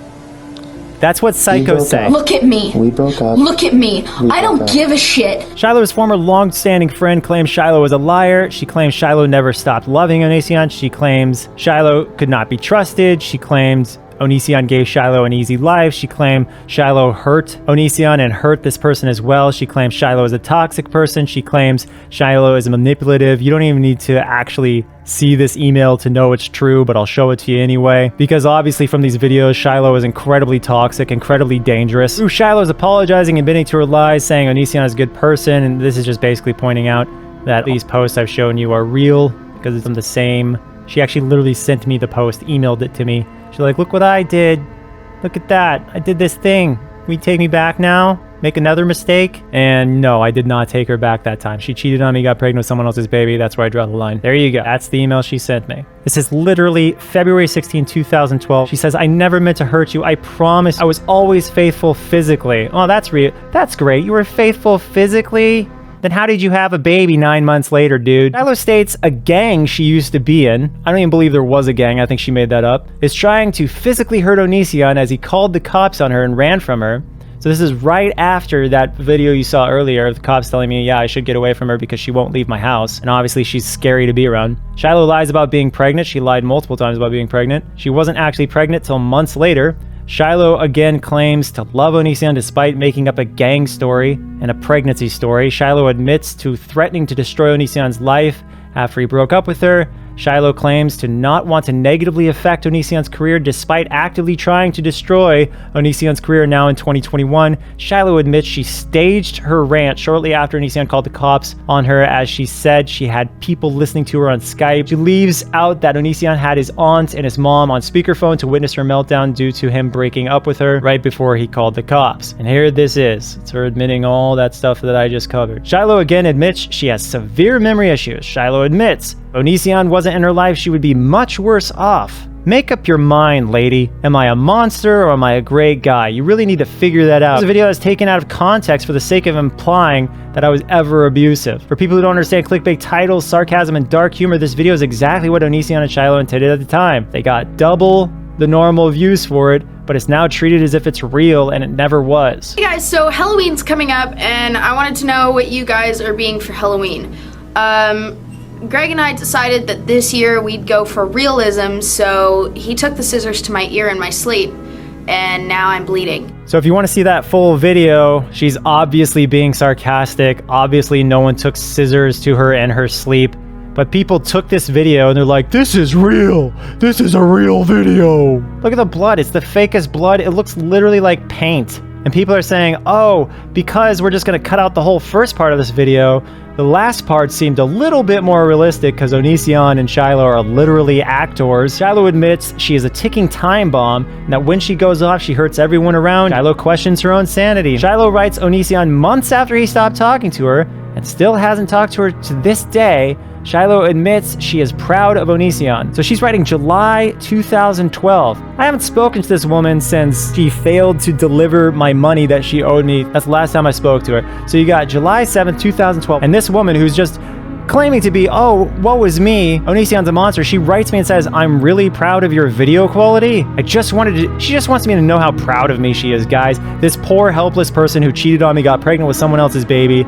She wants to let me know that she's so proud of me, but later on, she's gonna be talking about what a monster she thinks I am. Was any of it true? Who did I fall in love with? Was it really you? How can anyone know who you really are? You lied about the accident in your car, the 5 suicides, the physical force. Why did I stay? I'm just another fool, of course. Onision was falsely accused of being involved in the NDA to prevent people from reporting crimes, when in reality, the NDA specifically states that if a crime occurs, there is no requirement to keep said crime secret. The amount of bullshit and slander Onision has endured is unforgivable. Stop fucking lying about Onision when he constantly has the receipts to prove what fraud you are. Ironically, they posted the flight times of Sarah returning. They clearly state that this is when they're saying this heinous event occurred, 1 day after her visit. But then they're establishing that she came back 3 more times, the very last time, to exclusively be with me. As you can see here, She is bragging about that time where she was exclusively with me. So if she was supposedly horribly violated on this date, why in a million years would you ever return to the house where this horrible incident you claim occurred 3 times? And on the 3rd time, you're openly bragging about sleeping with someone else's husband publicly, as if it's some badge of honor for you to just throw in everyone's faces. The lack of logic is assisted by the fact that she's bragging about breaking the law, and then bragging about breaking the law here as well. Here they say, upon information and belief, Onision and Lenny intent with the NDA was to protect themselves from illegal grooming and rape, which is absolute nonsense. Literally, number 4 says, notwithstanding the above, the parties agree that all information shall be deemed confidential information, and the recipient shall have no obligation to hold in confidence such information where such information is or becomes publicly known through wrongful act or recipient of its employees, officers, directives, is approved for really, is disclosed pursuant to lawful requirement of court, government agency, or where required by operation of law. Or to translate, if something illegal happens, you can't keep it as secret. An NDA does not protect, as clearly written here, illegal acts. And so why would we have someone sign an NDA to protect the activity of illegal behavior when the law would never respect something like that? And we specifically state in the non-disclosure agreement that such acts are not protected by this. So the statement here is just ridiculous. Here they're saying that she signed the NDA under duress. As you saw from the videos before, she was not under duress, considering she set her own terms for signing the NDA. She even said 10 days before being supposedly blindsided by this NDA that she specifically wanted me to sign one because I have a fat mouth. So she's demanding that I sign an NDA here. And yet here it's saying that she signed it under duress, which is obviously a blatant lie. You might ask yourself, if I broke up with her about 2 days after her arrival, why would I claim that she raped me? But wait, that actually makes perfect sense. That's what you do to people that rape you. You break up with them. And when I realized that she was just using me to harm my spouse and go around bragging that she slept with me, humiliating my spouse, when I realized that she did not care about my spouse whatsoever, and that she was in fact a terrible person who actually was sexually extorting us, yeah, I broke up with her, saying that I manufactured a story. And yet my story is the only one in this situation that's actually been consistent. In this section, they state that she was coerced into addressing the allegations that were occurring. She posted a video January 9, and they say that she stated that she did not engage in sexual relations while underage. They say Sarah did not wish to lie and therefore only stated the literal truth, which is very, very, very, very confusing. This is one of the most shocking and horrifying things that they said in this statement. And it was the first I heard of it in this document. But they said that one would find reasons to touch a breast or buttocks, or would cause a hand to linger, touching continually until they step back. Like, this is like the cliche, creepy crap I heard growing up about other people that I hated because that was disgusting. And now they're just trying to pin it on me. And yet, so as we're all aware, groping someone, especially a minor, is illegal. Here is Sarah saying they have zero evidence of anything illegal going on because nothing illegal has gone on. This is harmful to your, my, and Greg's reputation as 100% slander. That's a pretty strong and bold statement that nothing has ever happened to Sarah that was illegal. Obviously, groping people is disgusting and horrible, and I wouldn't ever want to do that to anyone. And here's a conversation that they of course would not include, where it states that he wouldn't want his adult relationship to have anything to do with minors, again implying that there's no interest in minors, and then Sarah's admitting that there's no evidence of me being anything like that. So unfortunately for Sarah and unfortunately for us, Sarah is actually one of the greatest witnesses to contradict Sarah. There once was a duck. He was so stinky. He was so stinky, some thought he was icky. The duck went to town, and there was a cow. The cow said, "You're stinky. Man, you're so icky." It says, stinky duck, moo, moo, moo. You're an icky duck, ooh, ooh, ooh. The duck didn't like this, so he said, quack, quack. But then the cow stood up, and he mooed right back. Quack, quack, quack, said the duck to the cow. I can't help it, I'm leaving right now. Duck found the farm and went up to see if the farm had any pickles for free. The farmer saw the duck and he said, "Get out of here. You're a stinky duck, so you'd better disappear." Quack, quack, quack. I'm not a stinky duck. You just got a bad nose and now you're out of luck. I was gonna take some pickles off your hands, but now I'm taking nothing. Good day, old man. The duck walked away with his head held high. He didn't need this drama from some silly lover farmer used to guy. clean this up. The duck found a pond, it had ducks like him. Decided to jump in and go for a swim. The other ducks ran as soon as he arrived. Why does no one like me? He screamed and cried. The duck waddled home and he stared in horror. An eviction notice, it hanged on his door. Dear Mr. Duck. Patreon, please give me my account back. Please. I'm pooping on my back! Oh, God.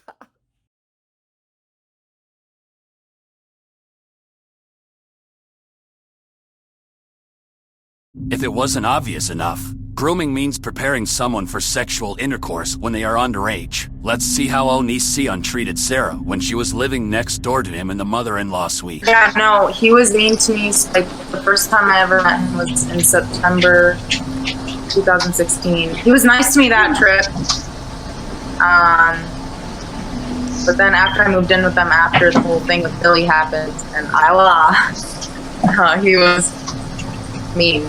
Very mean. And I was mean because I didn't want someone who was not 18 plus liking me. I want everyone who's not 18 plus to dislike me because I want nothing to do with people who are not 18 plus. You know how people think the NDA was solely Onision? It was actually Sarah too. She demanded Onision sign an NDA to keep his fat mouth shut. This blows away a number of false narratives that exist. A big part of the disgusting false case against Onision and Google is the idea that someone's channel would exist to lure minors. You have to have a sick head to assume that disgusting crap. Here's Onision's channels and content, which clearly have no interest in minors and are just a reflection of weird and interesting things Onision felt compelled to cover. As if that wasn't obvious enough, the lifetime statistics of all Onision channels point out the mass majority of his audience is old. We're talking about 80% or more. That's science kicking the bullshit narrative against Google right in the balls. More proof that Sarah swore on her grandma's life that she was not groomed. When we swear on people's lives, in the moment, we do it because we are so certain of ourselves that we would risk someone's life. Or at least Sarah would. That shows you how much she, as an adult, meant it when she said it. What's messed up is, she also makes it clear she doesn't care about her own mother's life, which is why she won't swear on it. Again, Onision and his spouse were falsely being accused of grooming long before Sarah decided to use that fact to threaten them and extort them. Here is one of many witnesses to attest to the fact that no grooming occurred. Once again, Sarah claims to be the one grooming. Remember that video where adult Sarah states that Onision's spouse did nothing wrong, was always appropriate with her, and was the sweetest person? Here is the text Onision sent her before she made the video, describing what to do. He just told her to tell the truth.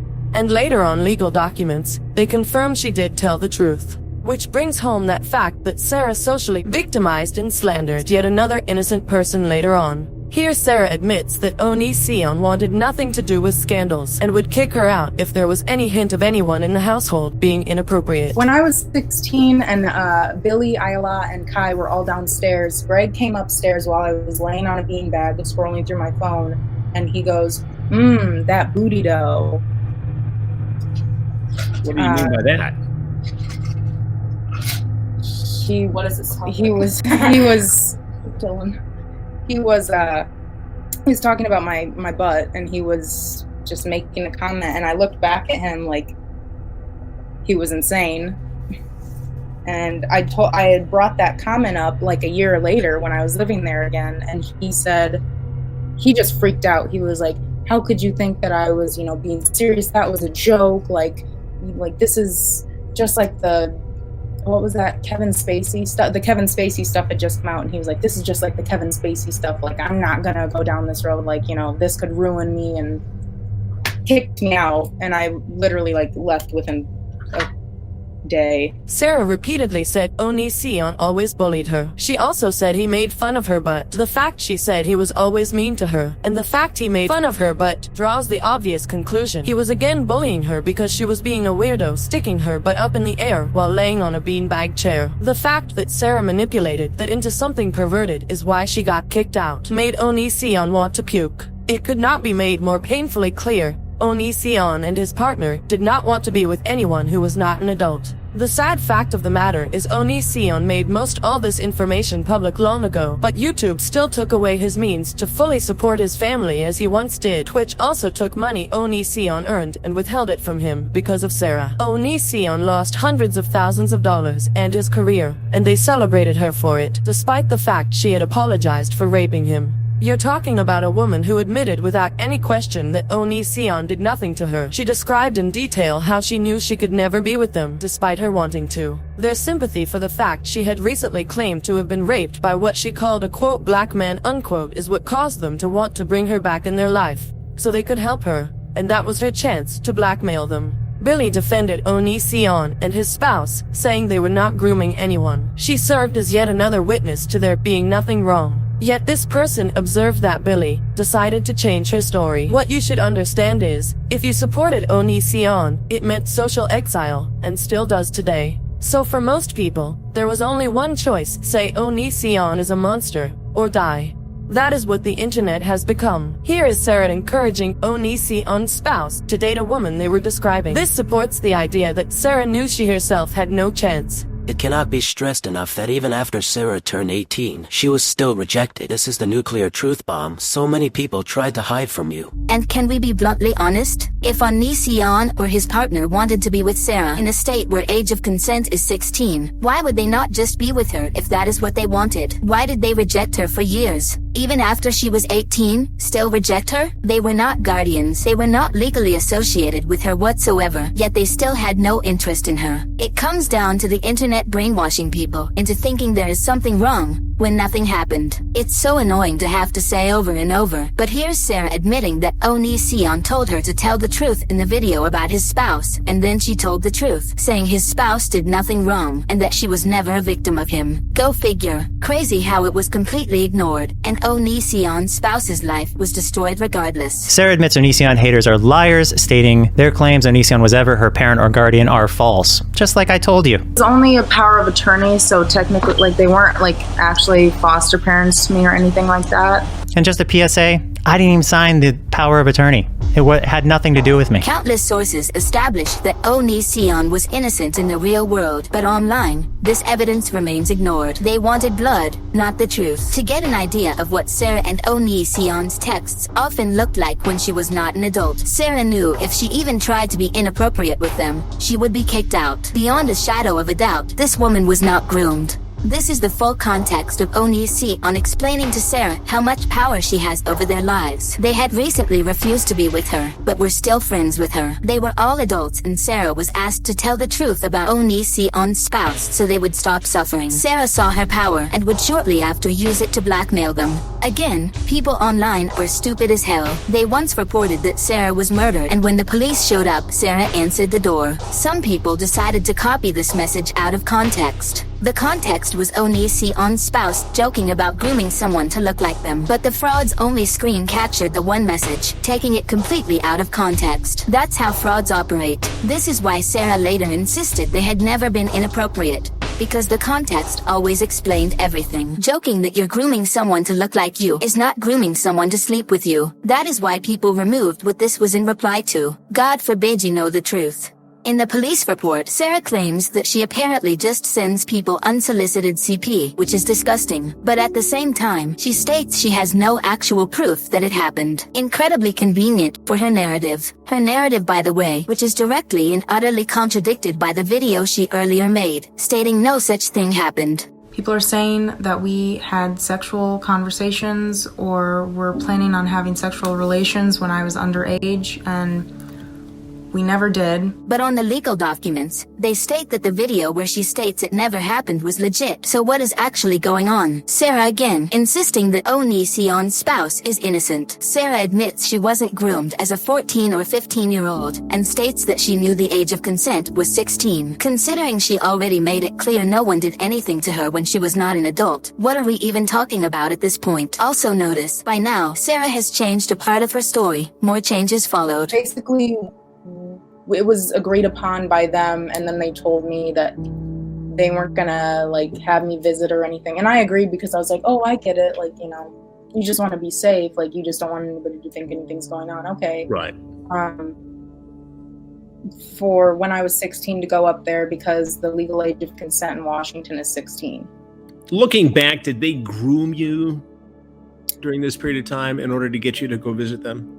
I know for a fact, not during the period of time before I came up, because I didn't talk to Greg really until I met him the first time. So Sarah states she was not groomed before the age of consent, then implies she was groomed after the age of consent, even though if Onision wanted to, he could have just slept with her then, due to him having no authority or legal relation to her. Yet Onision still rejected her, even according to Sarah, till after she was an adult, and even then, communicated it would not work. Do you see how insanely stupid this is? Which, by the way, people repeatedly said she was groomed since she was 14, yet she just admitted she didn't even speak to Onision till she was 16, and stated she was not groomed as a 14 or 15-year-old. Do you see why it's important to tell the truth? Your story implodes. Then why did he say, for all the child musters watching, eat this hot dog slow if he didn't view it sexually? It was a joke, Greg. Okay, then why did he make the numerous other comments in that video directly referencing sex, her body, etc.? Greg, it was a fucking joke and Not us together. This is not. I am not a fucking pedophile. Good job, Lucy. But next time, shake your titties more. I am not a fucking pedophile. And Lucy, I checked my statistics and I have a lot of child molesters watching. So can you please eat a cocktail weenie? Do it slow. looks like two cousins. Give her lap dance.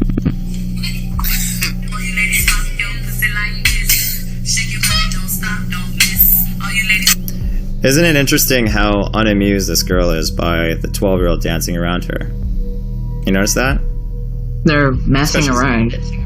No, she's actually uncomfortable.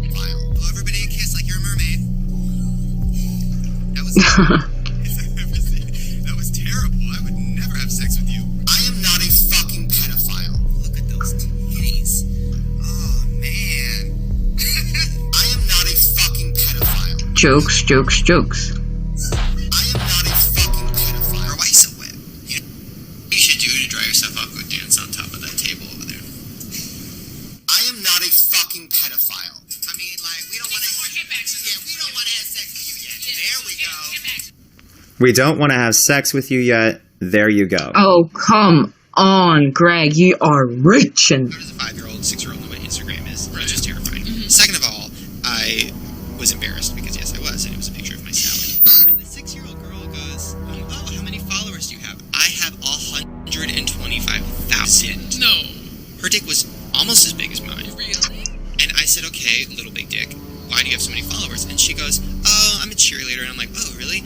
And she shows me her Instagrams, which are like, first of all, I don't know if I'm allowed to say this, but like, she's like sexy. I mean, it's pretty normal. Yeah, and It's stars normal- of those it's normal shows to could call- have it's normal Instagrams, for an blah, blah, blah, adult. blah, blah. No, hold on. Are you saying it's normal for an adult to call a 9-year-old sexy? In a joking context, I suppose?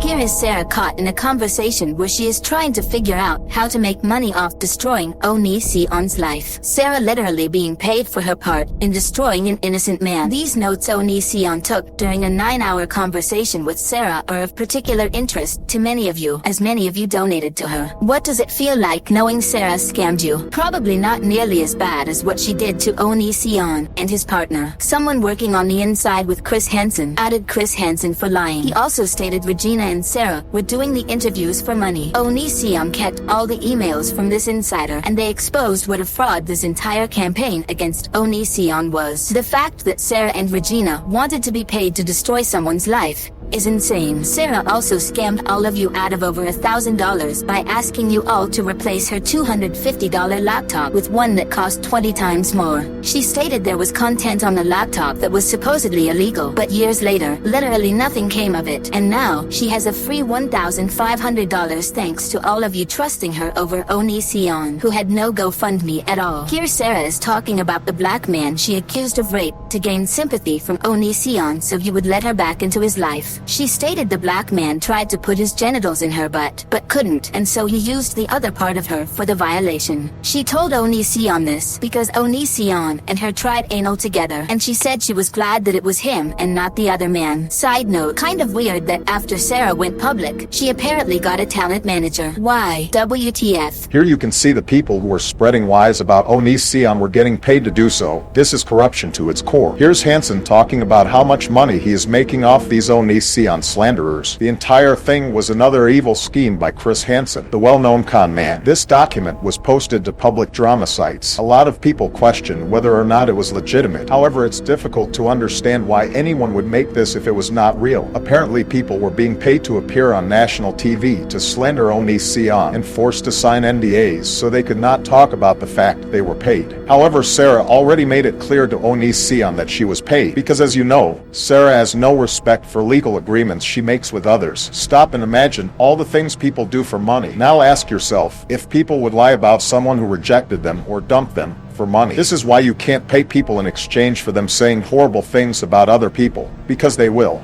Anything for money. It's really like a cult. Like, I think he would have kept us all sectioned away from the world so that we had no idea what was really going on. Right, a cult involves more than 2 people. Definition of cult, a relatively small group of people. You would need at least 3. What you're referencing is being in a relationship with a guy who dumped you for getting pregnant with another man's baby. It's not a cult, it's you getting dumped. Let's see how miserable I allegedly tried to make her. This is all the stuff we did together her last visit. Like, we're playing, she's playing more, very happy, smiling together, playing more, smiling more, massages with her, more happy pictures, getting her a puppy, and now she's leaving at the airport. Me crying in the car because she left. What a monster. Literally the last video I made with her. Here's a video called My Happy Girlfriend, Shiloh and Onision. Again, one of the last videos I made with her. Me taking her to a theme park. There she is. Happy as can be. Happy again. Happy more. This is a woman who said I never take her anywhere, I never let her out of the house. You know, we made countless videos of us going out and about, doing stuff, having fun like normal people. So why is her memory so selective? Why does she pretend like this stuff just never happened? She never went anywhere. He was easy to email. He always put his information right there under every video. So what you just saw there was Shiloh contacting me for the first time. A popular lie online is that I ever encountered Shiloh before she was 17 and a half. The email they posted in the Discovery Plus documentary series points out that the first time she contacted me was literally when she was 17 and a half. In Washington, the age of consent is 16, so you would think there would be no problem. And in Canada, where she was from, it's also 16. So again, 17 and a half with someone who's 7 years older than her, that's what the outrage is over. Someone who's like 7 years older than someone who's 17 and a half dating legally. And Discovery just confirmed that she was in fact that, as if you look up her birth date, April 25, 1993. December 2nd, 2010, birth date, April 25, 1993. So everyone who says that Onision was ever with Shiloh before she was 17 and a half is a blatant stone cold liar. People were stupid enough to put the actual emails in their documentary proving my case. I want to make a rainbow. Shiloh, can you look at me? Please?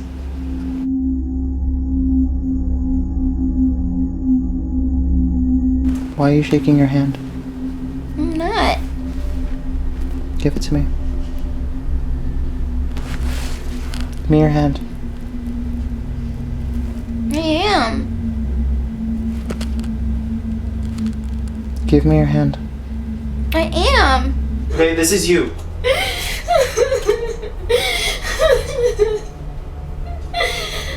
Okay, you film this. Oh God!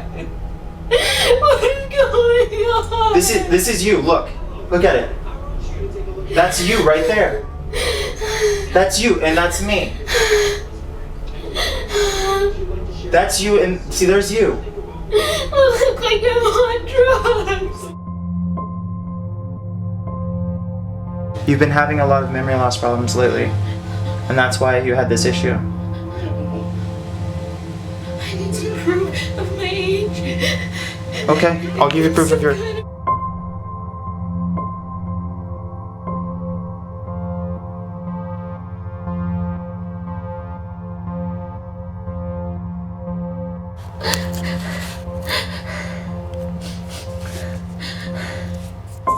Hey, he's alive. That's good. No. He was never dead.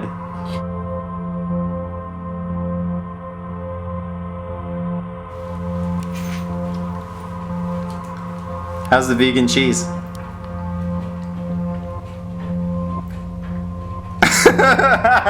The last time Onision was around Sarah was at the airport, days after he refused to sleep with her and made it clear she could not blackmail him anymore. The graph you see points out how Sarah's story dramatically changed over time, despite them having not seen each other since before the first public statement she made. But first, let's cut the Onision rating video bullshit lies right in half. Whatever the most popular topics on that forum were, Onision would make videos about.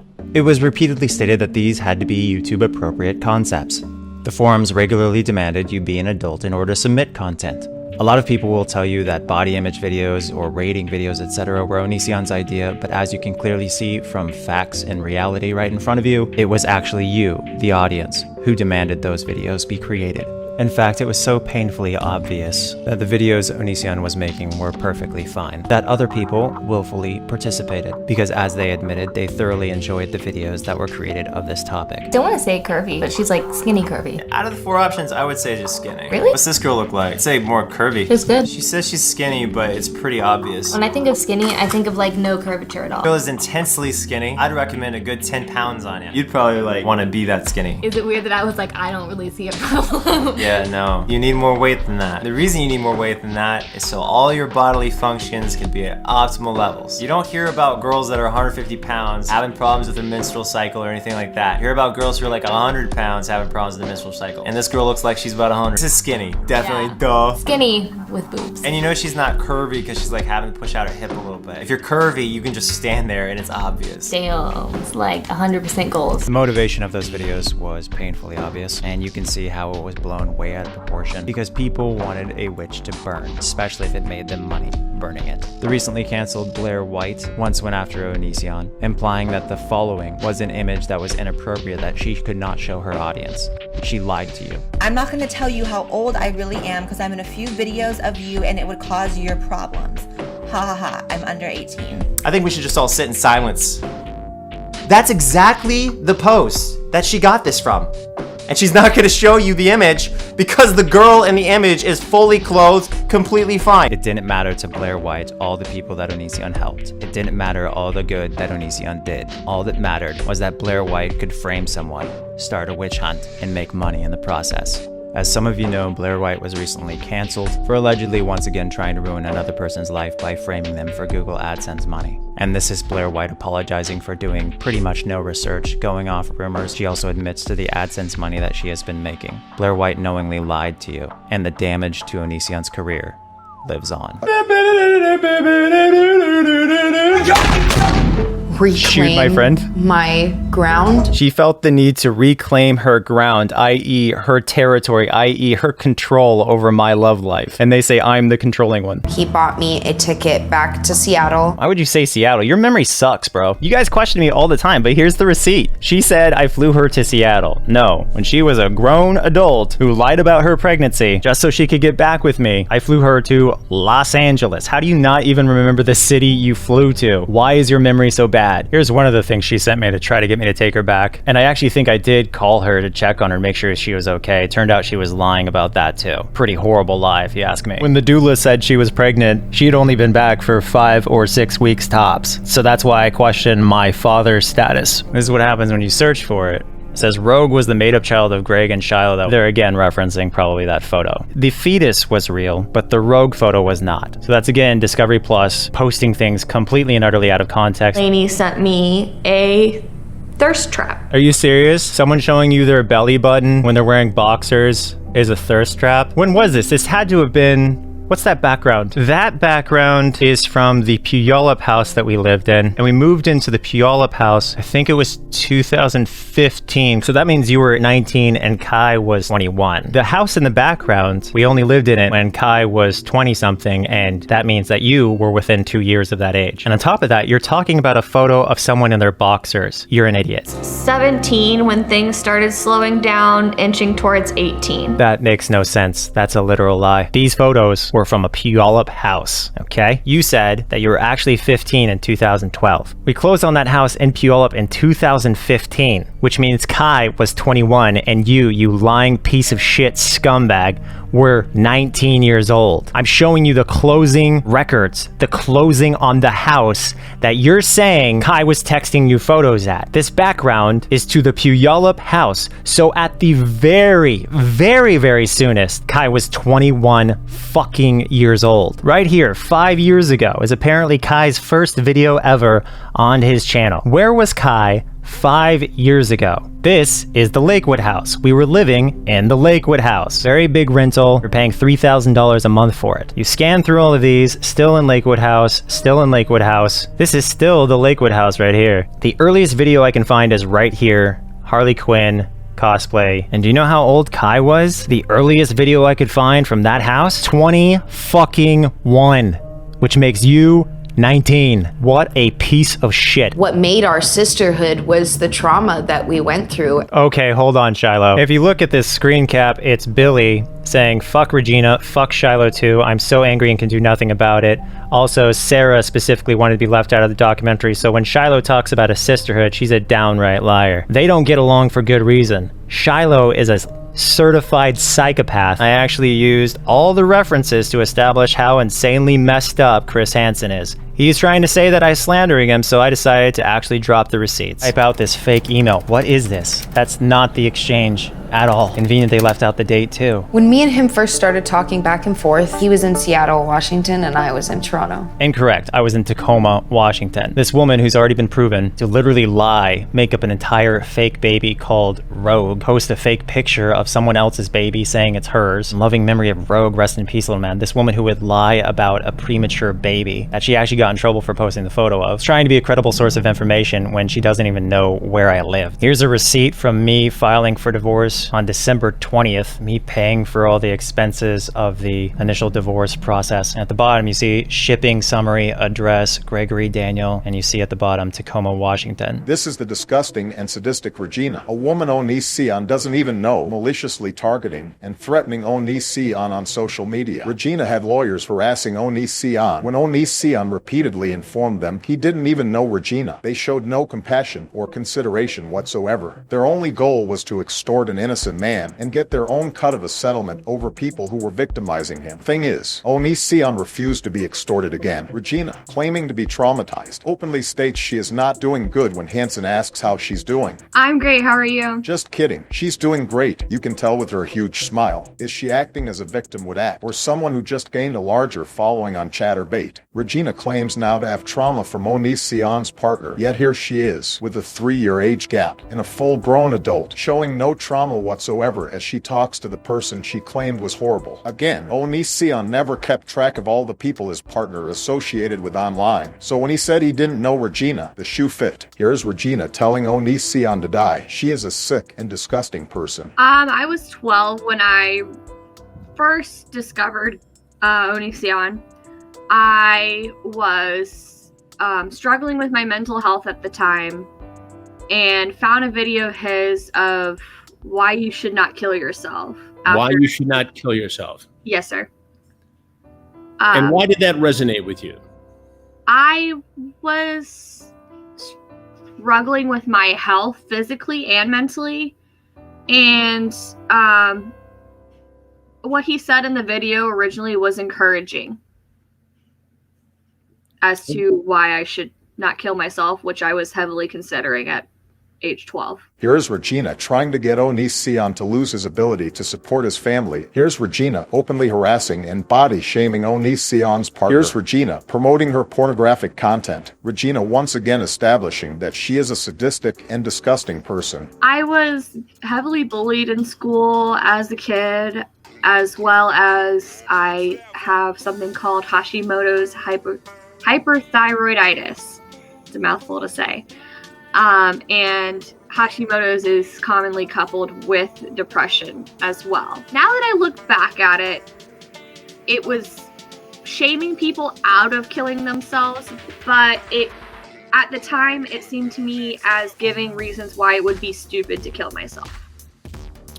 And so that was helpful to you? Somehow, yes. I was 15, about to turn 16. 15, about to turn 16. And how old was Kai at the time? 19. Regina establishing how much her campaign against Onision is about money. She is a greedy, evil person with clear malicious intent. Regina campaigning for Chris Hansen to harass the innocent spouse of Onision. Regina openly claimed that she, Regina, distributed CP. Again, Regina being disgusting and malicious toward Onision. Regina, being yet another serial accuser, celebrates the death of someone. It is assumed he is innocent considering how often she lies about people. She also wishes the most painful death and insists that he rots in hell. Talk about an unforgivably evil human being. Regina is absolutely horrific. And did you have any contact at this point with Greg, with Onision, or was it all with Kai? I had little to no contact with Greg. It was very, very scarce. It was with Kai. I cannot stress this enough. This is a person actively trying to get hundreds of thousands of dollars from Onision and YouTube, claiming she is a victim of Onision, despite the fact she just admitted she had little to no contact with him. If Onision says he never had a single conversation with this person, and she admits his videos not only saved her life, but also that he never even actually talked to her, how did you, the internet, allow her to do so much damage to his life? It's very clear at this point that Regina is a certified psychopath. Here she is again, slandering Onision, fabricating claims against the man she herself admitted she never even spoke to, and of course, wishes death upon this total stranger. Regina had a clear, undeniable campaign against Onision to destroy his livelihood. She wanted him to be unable to feed his family. She wanted to ruin him as a person. Kai became less and less interested. And why do you think that was? Because I wasn't of value. Value in what way? Attention-wise, relevancy-wise. Age-wise? Age-wise. So you aged out at 17, 18 years old in Kai's eyes, you think? Essentially, except Kai did end up trying to be my friend earlier this year. Tried to get close to me again after I spent years begging to be close again. Just out of the blue. If your mother had let you go, would you have gone to Washington State to Kai Yes. and Onision? No doubt about it. You were hooked in. Yes. Were you mad at your mother at the time? I was furious. I hated my mother at the time. Because of campaigns by evil people like Regina, American taxpayer dollars have been wasted, repeatedly, on the bullshit internet stalking/harassment of Onision. Again, people trying to censor Onision's ability to defend himself with evidence and trying to take income away from his family. Regina's campaign against Onision got her more attention than anything else she ever did on social media. Pure social media was heavily monetized, even accepting direct donations. Anyone who knows anything about money can tell you, don't listen to what people say. Instead, ask what the money says. If they stand to profit financially, question everything. Again, Regina's interview with Chris Hansen has been removed from his channel. You might ask, what the fuck? And you would be right. Kai tells me, oh, I'm dating a girl named Billy. Named And Billy? I was like, oh, I thought we were dating. And it kind of just ended at that point, and I started just really thinking from there. You knew what you were doing. You knew what your end game was. How dare you? Shame on you. I have nothing else to... How close are you and Sarah now? with Sarah's this my person? best friend. She is your best friend? Yes. Here is someone pointing out that this is all about money and how corrupt Regina and Shiloh are. She states Regina literally admitted to running a campaign on Onision just to further her own career. That is so fucked up. Again, Billy hates Regina, Sarah off and on, claims to hate Regina as well. But with Sarah, you literally can't keep up because her story changes so often. Sarah and I met before Kai and Sarah even did. So we had a chance to make that connection early on. And the connection was pure. It wasn't based on any kind of motive. It wasn't based with any end goal in mind. It was just based out of, hey, we're both fans of the same person. Let's have fun. Are you willing to go to authorities? Will you go to authorities with whatever evidence you may have to try to build a child pornography case against Kai and potentially Greg Onision? Yes. You will do this. Yes, I will. I did struggle with addiction previously. I want to tell myself that when you're 17 and you get kicked out of your house and you're standing in the middle of the road on your phone, crying, not knowing where you're going to go next, Kai's not going to care.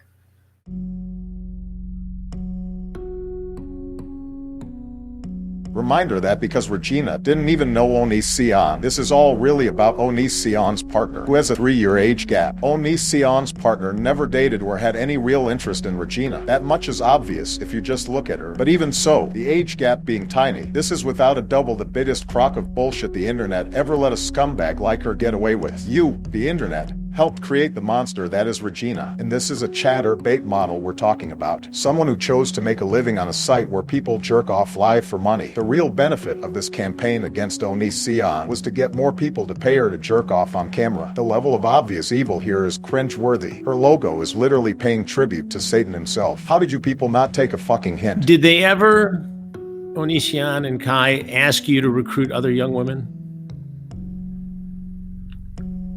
Both of them, no. Well, did she ever say, hey, if you know anybody or if you see anybody or talk to anybody in the forums who might want to join in or I might find interesting, did she ever ask you to send that person her way? No, not explicitly. That you're being victimized over and over again? Yes, but I will tell you it wouldn't be the first time that that's happened to me. Somebody taking pictures and exploiting them. I had an ex-girlfriend do the same to me. I was talking to a few men that knew I was underage that still proceeded to talk to me sexually outside the forums, but we knew each other from the forums. There was points where I just felt like I was Kai's personal assistant working on things for Kai and nothing more. And whenever I would try to talk about my life or talk about my feelings, they were shut down.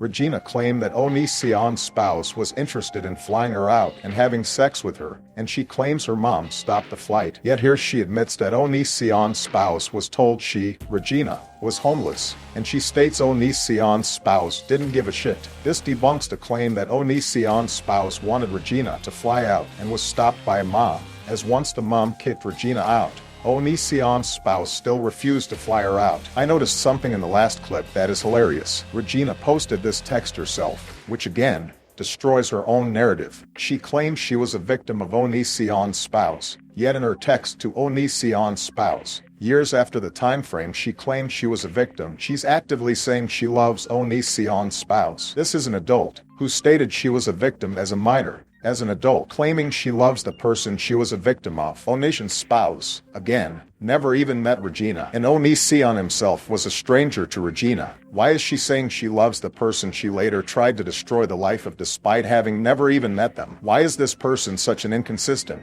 confusing, malicious, and evil human being? And yes, Regina can delete whatever she wants. Onision still kept receipts. What the hell is that? I don't text people TONITE. You gotta post actual screenshots. You can't just post your fabricated bullshit that I already proved was bullshit and act like that's real. You have to show the original evidence. I was famous before he was, so My girlfriend's a pop star. I mean, that was kind of the end of my career right there. I stopped touring, I stopped writing, I stopped going to the studio, I stopped doing everything. That's actually not true. Let's look at Shiloh's career. Oh, we're gonna die of AIDS, it's all over your face. You're gonna die of AIDS, you're gonna die of AIDS. Your brother, your sister, your uncle, and your dad. You didn't want protection, they're all gonna be so mad. You're gonna die of AIDS. It's like a lot of fun, right? It was hilarious. As you can see here, it says March 1st, 2011. Damon Elliott in the studio with Shiloh. Let the music get inside ya. The 18-year-old Abbotsford Dynamo is going for a new sound and new attitude. Wait. The 18-year-old? 2011? She was dating Onision when that happened. Wait, what did she say again, guys? I mean, that was kind of the end of my career right there. I stopped touring, I stopped writing, I stopped going to the studio, I stopped doing everything.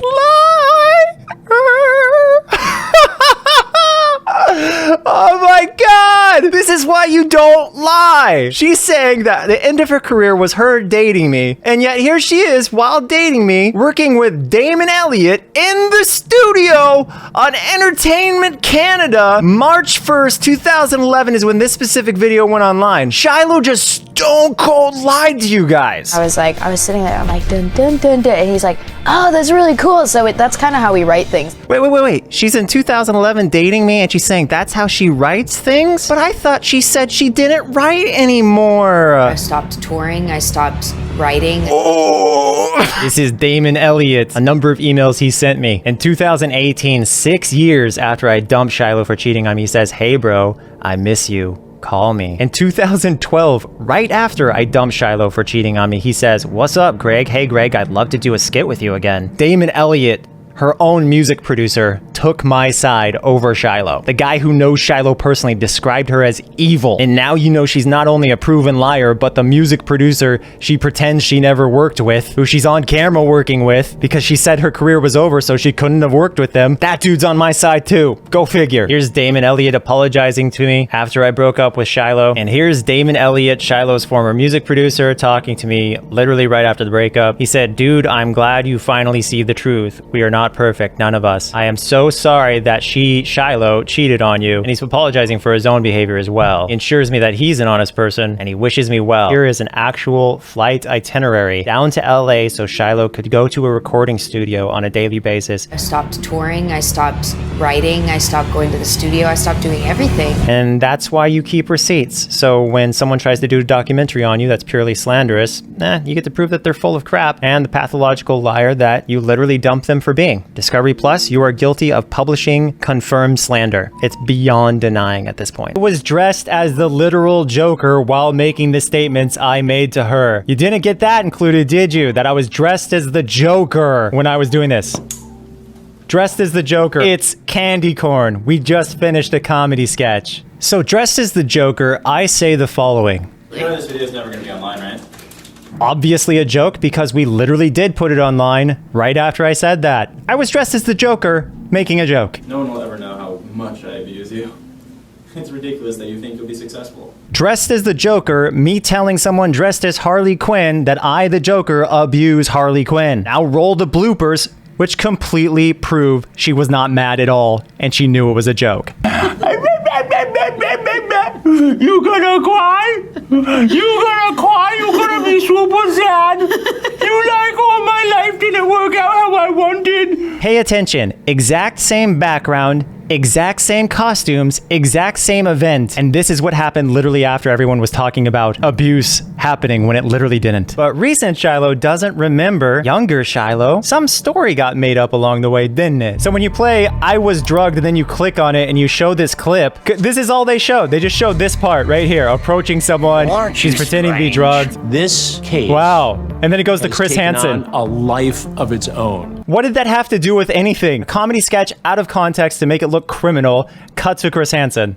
You guys are frauds. And then the dude right below, Repsian, let's look him up. Here's a tweet. You gonna make a vid discussing the allegations that you groomed Maya from the age of 12, telling her to return when she was 17? Care to elaborate on how you wrongfully accused a minor of having CP? Do I have to start my own Repsian file? Don't worry. I have the 911 records now. I have no idea what that's about, but the dude's accused of grooming. And here's Repsian telling a 12-year-old to come back when she is of age. The legal age of consent in Washington is 16. Is that what he means by of age? You can't tell a 12-year-old to come back when they're of age. You're not even supposed to be thinking about a 12-year-old that way. You sick pervert. This is Repsian on the documentary with Hansen. So we got an accused groomer down there. And went to upper right, we got someone who hates Hansen. And that's the company that Hansen is occupying himself with to take down Onision. Discovery Plus, get your shit together. Here Shiloh is exposed, yet again, as a liar. Billy supports a statement that Shiloh and Regina are disgusting. Shiloh calling Sarah, Billy, and the others publicly attacking Onision liars. The last times Onision spoke to Shiloh, he called her cheating scum and demanded she return the wedding ring. She, however, just after getting caught cheating, wished him a happy Valentine's Day. True piece of shit. Shiloh's former producer, saying he is glad Onision finally sees what a piece of garbage Shiloh is now that she's been caught cheating on him. Here someone reports Shiloh is calling Onision a predator on social media because she saw him making videos with another woman. That woman was actually in her mid-20s, but Shiloh assumed the woman was a minor for some twisted reason. Here Shiloh explains why she cheated on Onision and got pregnant with another man's baby while dating him. She also apologizes for hurting Onision and says she will never forgive herself. I want you to really process what she just said, because Onision hadn't seen her since months before she wrote this, and she is claiming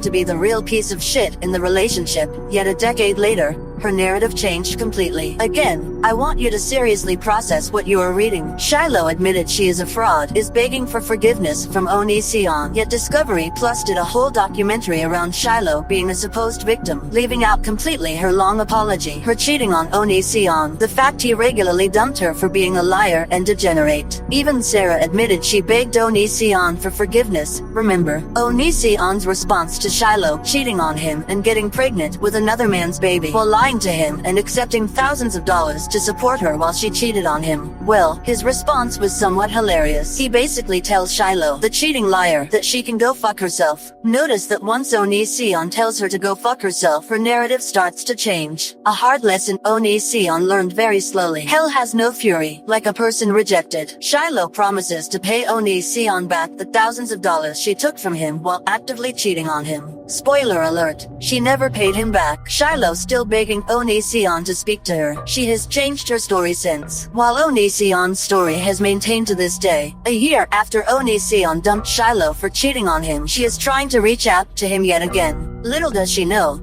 he already moved on and is married to someone who isn't psychotic, a pathological liar, or a cheater like Shiloh is. Here Shiloh lies to Onision saying she'll pay him back the money she defrauded him out of. She, of course, again, is lying to him just so he will reply to her messages. The conversation continues. Onision wants his money back from the cheating scum. Shiloh gave Onision a fake number to give to Western Union to retrieve the thousands of dollars she owed him. When he confirmed with them the number she gave was fake, he blocked her. Here Shiloh admits to trying to censor hate videos about her, and she ends the message wishing Onision the best / wishes him well. Again, not something you do years after supposedly being a victim of the same person. Here Shiloh admits she threatened to commit assault with a deadly weapon against Onision and makes it incredibly clear she is a legitimately insane person. In the documentary, Shiloh blames her shaving her head on Onision, yet here she blamed herself and said Onision was trying to help her feel better about her decision by getting her wigs. Here Shiloh calls Onision a good man, saying he gave her some of the best times in her life. She goes on and on praising him. Again, she completely changed her narrative since then, something both her and Sarah love doing when they realize they can never be with Onision again. It seems something people love blaming Onision for is saving their lives. What kind of piece of shit says someone saved their life then uses their life to destroy them? Well, Shiloh is a great example. You're welcome, Shiloh. Many people can't forget when Shiloh posted a picture of a now dead baby, claiming that it was her and Onision's baby. If you didn't think Shiloh was a monster yet, now you do. Here Shiloh claims all her trauma came from the person she dated before Onision, and she once again praises Onision. This destroys her entire narrative about Onision, but the internet has selective memory. Over a decade later, Shiloh's music career clearly never took off. Instead, she is spending her time on social media, apparently threatening to murder Onision. This is the same woman who begged Onision for forgiveness for how badly she hurt him, and constantly praised what a good man she thought he was. It doesn't help that Billy hates Shiloh almost as much as Onision does. And regarding Shiloh's singing career, she wound up being a porn model, like Regina. There just seems to be a certain type of person that attacks Onision. Shiloh arguing with people over how the baby she got pregnant with while cheating on Onision passed away. Allegedly, Shiloh ran a blog about being a prostitute or an escort or whatever this is. The evidence that Shiloh wound up being a prostitute seems pretty strong. Apparently, Shiloh can be seen on this blog doing cocaine. Again, Shiloh proving to be another criminal Onision kicked out of his life. But the internet made sure to empower the criminal so she could help ruin an innocent man, Onision, regardless of how horrible she obviously is. And this is not new information. Discovery Plus, Chris Hansen and YouTube all had access to this information, that Shiloh was apparently a prostitute, a drug abuser, a criminal, a liar, and so on. Yet Regina and Sarah not only joined forces with her, but originally celebrated her. They did all this to hurt the innocent Onision. Fucking evil. And remember, Onision wasn't the only person she threatened with a deadly weapon. This couple suffered her violent threats as well. A lot of people woke up about Shiloh and Regina, realizing they are both horrible people. But if 2 of the 3 people on the documentary are horrible, maybe you should just trust that Onision actually kicked Sarah out of his life for a reason. With everything you have seen, and will see, it is more than obvious, Sarah is just like Regina and Shiloh, and it's time to admit Onision and his partner were the only ones being honest here. Here Shiloh is openly bragging about conning Onision out of thousands of dollars just like he claimed she did. True scumbag material here. Here is a sick and disturbing message Shiloh sent to someone online, blaming her problems on them instead of on Onision. Basically, she just blames her mental insanity on whoever is convenient at the time. Your career's gonna finish. Trust me, I'm capable of it. Now I actually want to destroy you because you destroyed me. You're done, and then you'll be left with nothing. This going to end. What's the final chapter in this? Yeah, what's going on here? That was called Garden Hugs. What video was that? Shut up! Shut up! Wow, that seems pretty bad. We should probably put that in a documentary completely out of context, right? What happens later in this video? We'll just pan ahead a little bit to get the full context. Wow, this looks so angry. Oh wow, look at that. What are you doing? Wow, what an abuser. Okay, I'm funny as fuck. That much is obvious. Can you believe they just did that in the documentary? They just did that. This is obvious bro, this is so slander. I could cut it with a fucking knife. Shut up! This is not going to end well. There's just no way it does. Shut up! What's going to happen and where's this going to end? What's the final There's no context there. You're talking about doom and gloom, and then you play a clip that looks like doom and gloom, and you never explain, this isn't a doom and gloom clip. This is actually a literal makeout session, actually. You can explode all over me. Oh, okay. Oh yeah, that was monstrous, you guys. You're right. Wow, look at you. Discovery Plus slandering Onision yet again. She's gonna be so pissed. I was an entertainer, and so it was kind of normal to me. And she was in on the head shaving prank too. Shiloh saying, I shaved half my head on my own accord because I wanted to be Skrillex. Integrated in some sort of way for comedy. She is out. They're literally framing this like, this is real. She's gonna be so pissed. So anyone who sees that thinks, oh my god, this guy really shaved her head without her consent, and yet here she is consenting. I shaved half my head on my own accord because I wanted to be Skrillex. Huh. I'm still wondering how you shave someone's head in the middle of sex. I just don't understand how that's possible. Do you know how sex, like in sex you move a lot. How could you shave someone's head while moving? It just doesn't make any sense. Here's Shiloh saying she made a stupid decision, but she has a fresh start with her hair now. She's trying to look at the positive side.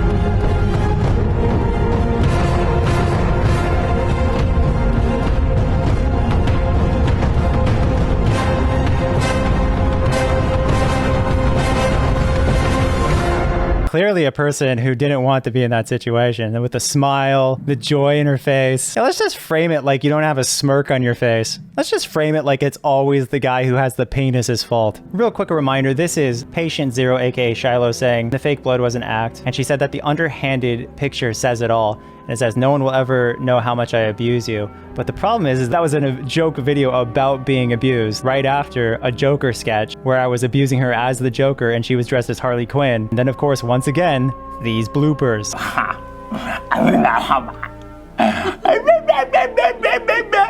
You gonna cry? You gonna cry? You gonna be super? So this is Patient Zero, stone cold lying to you guys about what really happened.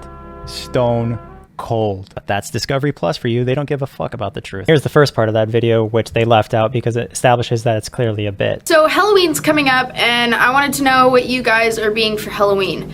Greg and I decided that this year we'd go for realism, so he took the scissors to my ear in my sleep, and now I'm bleeding. Yeah, so this documentary being run by scumbags. Of course, they're going to leave out that introduction where she clearly tells a joke about her ear being cut because it's obviously fake blood. Then you analyze her hair, you analyze her makeup, you analyze the background. Hey, hair, face, background, It's all the same. Clearly just right in front of the same blue screen. You gonna cry, you gonna be super sad. You like all my life didn't work out how I wanted. And that's her trying to kiss me after you're laughing. But of course, this documentary will show you only the stuff that suits their narrative and not the stuff they knew about. Obviously, chose not to show you because they wanted to perfect carbon copy fit the definition of slander. Look at the URL, you can look this up. February 16th, 2012 was right after I found out she cheated on me. Here she admits to cheating on me, but she says it's only emotional, even though she had a baby 9 months later. So look, it's February 16th. Obviously, I gotta blur out the picture because it's her with her baby who died, according to her, of SIDS. Unfortunately, you can't trust her for anything she says, as I've proven repeatedly. Baby was born 11/17/2012. All right, so this person wrote me right after Shiloh cheated, which was on February 8th. They're saying, I'm sorry for Shiloh deceiving you and lying. They say if she ever tries to come back, tell her no. Once a cheater, always a cheater. Same goes with the term once a liar, always a liar. They say they're not even my biggest fan. They can say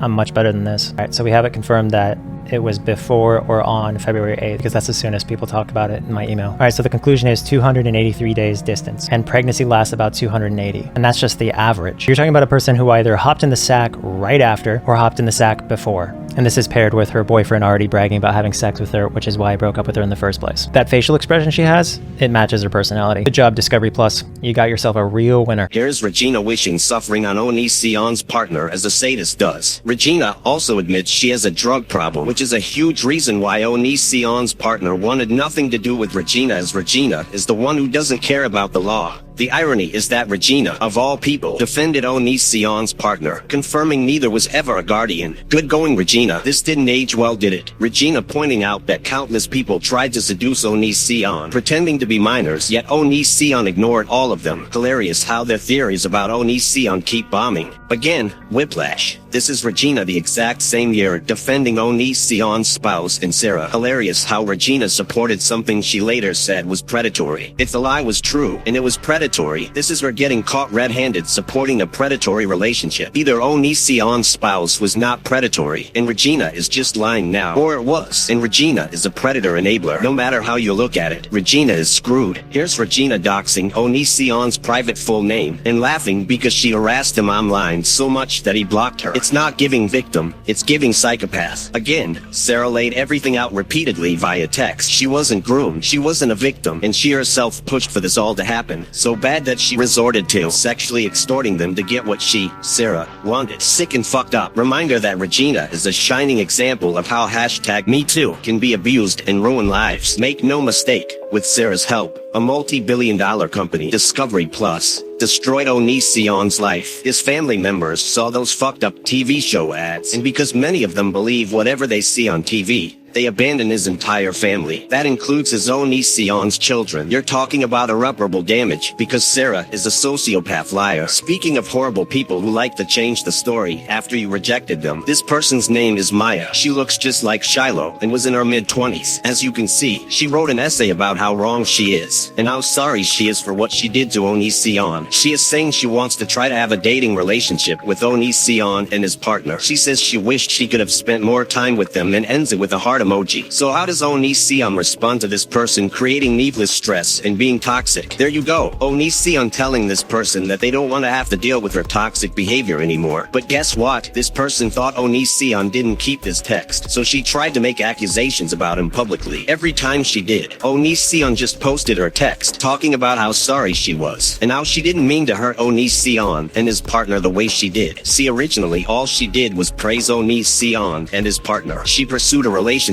really hard. She messed up thinking Onision didn't keep this 20-something-year-old's texts to him. But if it wasn't clear to you yet, a lot of people apologize for being shitty to Onision when they think they still have a chance with him. It's only when he tells them to fuck off that they resort to the tactic of, quote, if I can't have you, no one can, unquote, bullshit. It's interesting this woman in her mid-20s was ignored by the mob. Is it because they want you to think Onision isn't interested in women in their mid-20s? He's literally married to a man about to turn 30. And remember the shaving cream butt touch chick? She came up with the shaving cream butt touch idea after Onision made it clear he not only didn't want to touch her, but wanted nothing to do with her. There's a common theme here. Bitter, rejected people wanting revenge. I shit you not. After Onision found out Shiloh was cheating on him and got pregnant with another man's baby, a 26-year-old Onision dated in between Shiloh breakups came back and tried to be Onision's friend. In this email, she apologizes for her past behavior, which is insane considering how much evil shit she spread about Onision Onision. Again, are you noticing a trend? Onision is a toxic people magnet. This person, who spread the most disgusting lies about Onision when he broke up with her for her alcohol problem, is now implying she wants to be friends with him, is moving to where he lives, and get this, describes him as a quote, good person, unquote. That wasn't all. If you look at this screenshot, the whited out spot is her phone number. She more aggressively offers her friendship here. Don't you think it's amazing how often people trash you if they know they can't have you, i.e. right after you dump them, and celebrate you when they think they have a shot, i.e. right after they find out you just got cheated on and are vulnerable. It's fucked up manipulative bullshit. People online have hated Onision and had a mission to destroy his life since he started making videos. This is Hank Green writing Onision that he can't go to VidCon because Onision haters are so psycho.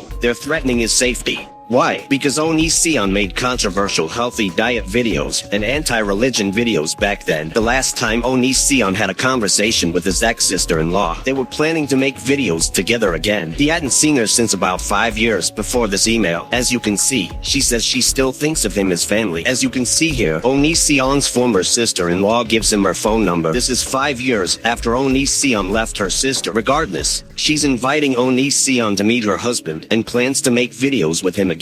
Then she realizes she would upset her family if she made videos with Onision because he literally divorced her sister and immediately after dated Shiloh. So Onision's ex-sister-in-law offers her friendship instead and asks him to contact her when he wants to talk to her. Funny thing about that, this same person went two-faced and turned on Onision despite them having no conversation since. Her sharing her number, offering friendship, etc. went right out the window despite nothing changing between them. Why? Because she believed Sarah's lies. So his ex-sister-in-law now insists she always thought he was a creep, completely forgetting that Onision has the receipts of her offering her friendship and encouraging him to talk to her. Why do you think Onision doesn't believe anything people say anymore? Seriously, if you write Onision and say something, the man doesn't hear a word you say. Every other person just says what is convenient for them, then changes their story entirely when it's convenient for them. It's fucked up, but that's how people involved in social media are. Absolute shit. Here's Shiloh trying to contact Onision's spouse. Why would you write the spouse of someone you claim victimized you, offering them your support over a year after the time frame you claim to have been a victim?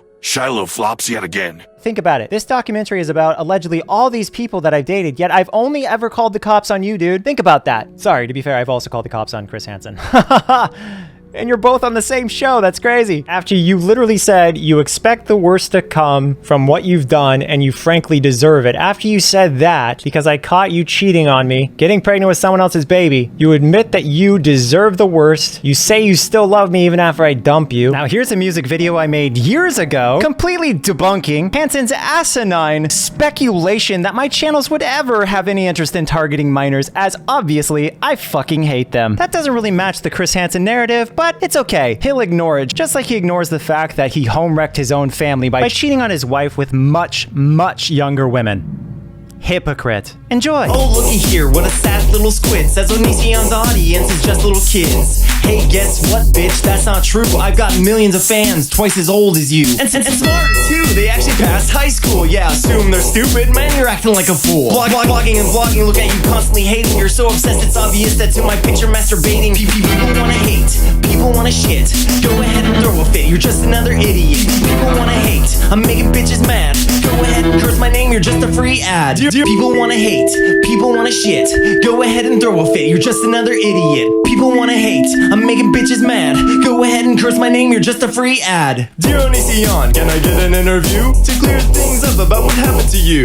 Convince these haters that you're a decent man. You owe an explanation, so could you give me a hand? How about fuck you, I've explained myself. If you don't like the truth, then go fuck yourself. I'm standing here telling you like it is, and you call me a liar, so fuck this shit. People wanna hate. People wanna shit. Go ahead and throw a fit, you're just another idiot. People wanna hate, I'm making bitches mad. Go ahead and curse my name, you're just a free ad. Onision's wife rejected my Facebook request, so I wrote her dad a letter at his home address. I said, dear Laney's dad, I'm a creepy stalker. Can I tell you a bunch of lies about your son-in-law, Greg? You see, he's an abuser, I had yet to find a bruise, but that doesn't really matter, cause the truth is what I choose. And you know he's a cult leader, a liar, a cheat. He's the freaking digging Hitler, he hates all who he meets. People wanna hate, people wanna shit. Go ahead and throw a bitch, you're just another idiot. People wanna hate, I'm making bitches mad. Go ahead and curse my name, you're just a free ad. Did that drama really happen, or was it all a show? You know know, haters make you famous. Man, you just don't know. I'm the banana fucking king. Haters didn't make me, they're just bitches and leeches shamelessly twisting my story. I've been on MTV, Comedy Central, and ABC. Haters didn't put me there, Banana Nation made me. Millions of bananas standing by their Banana King. All the bitches still hating, they don't know a fucking thing.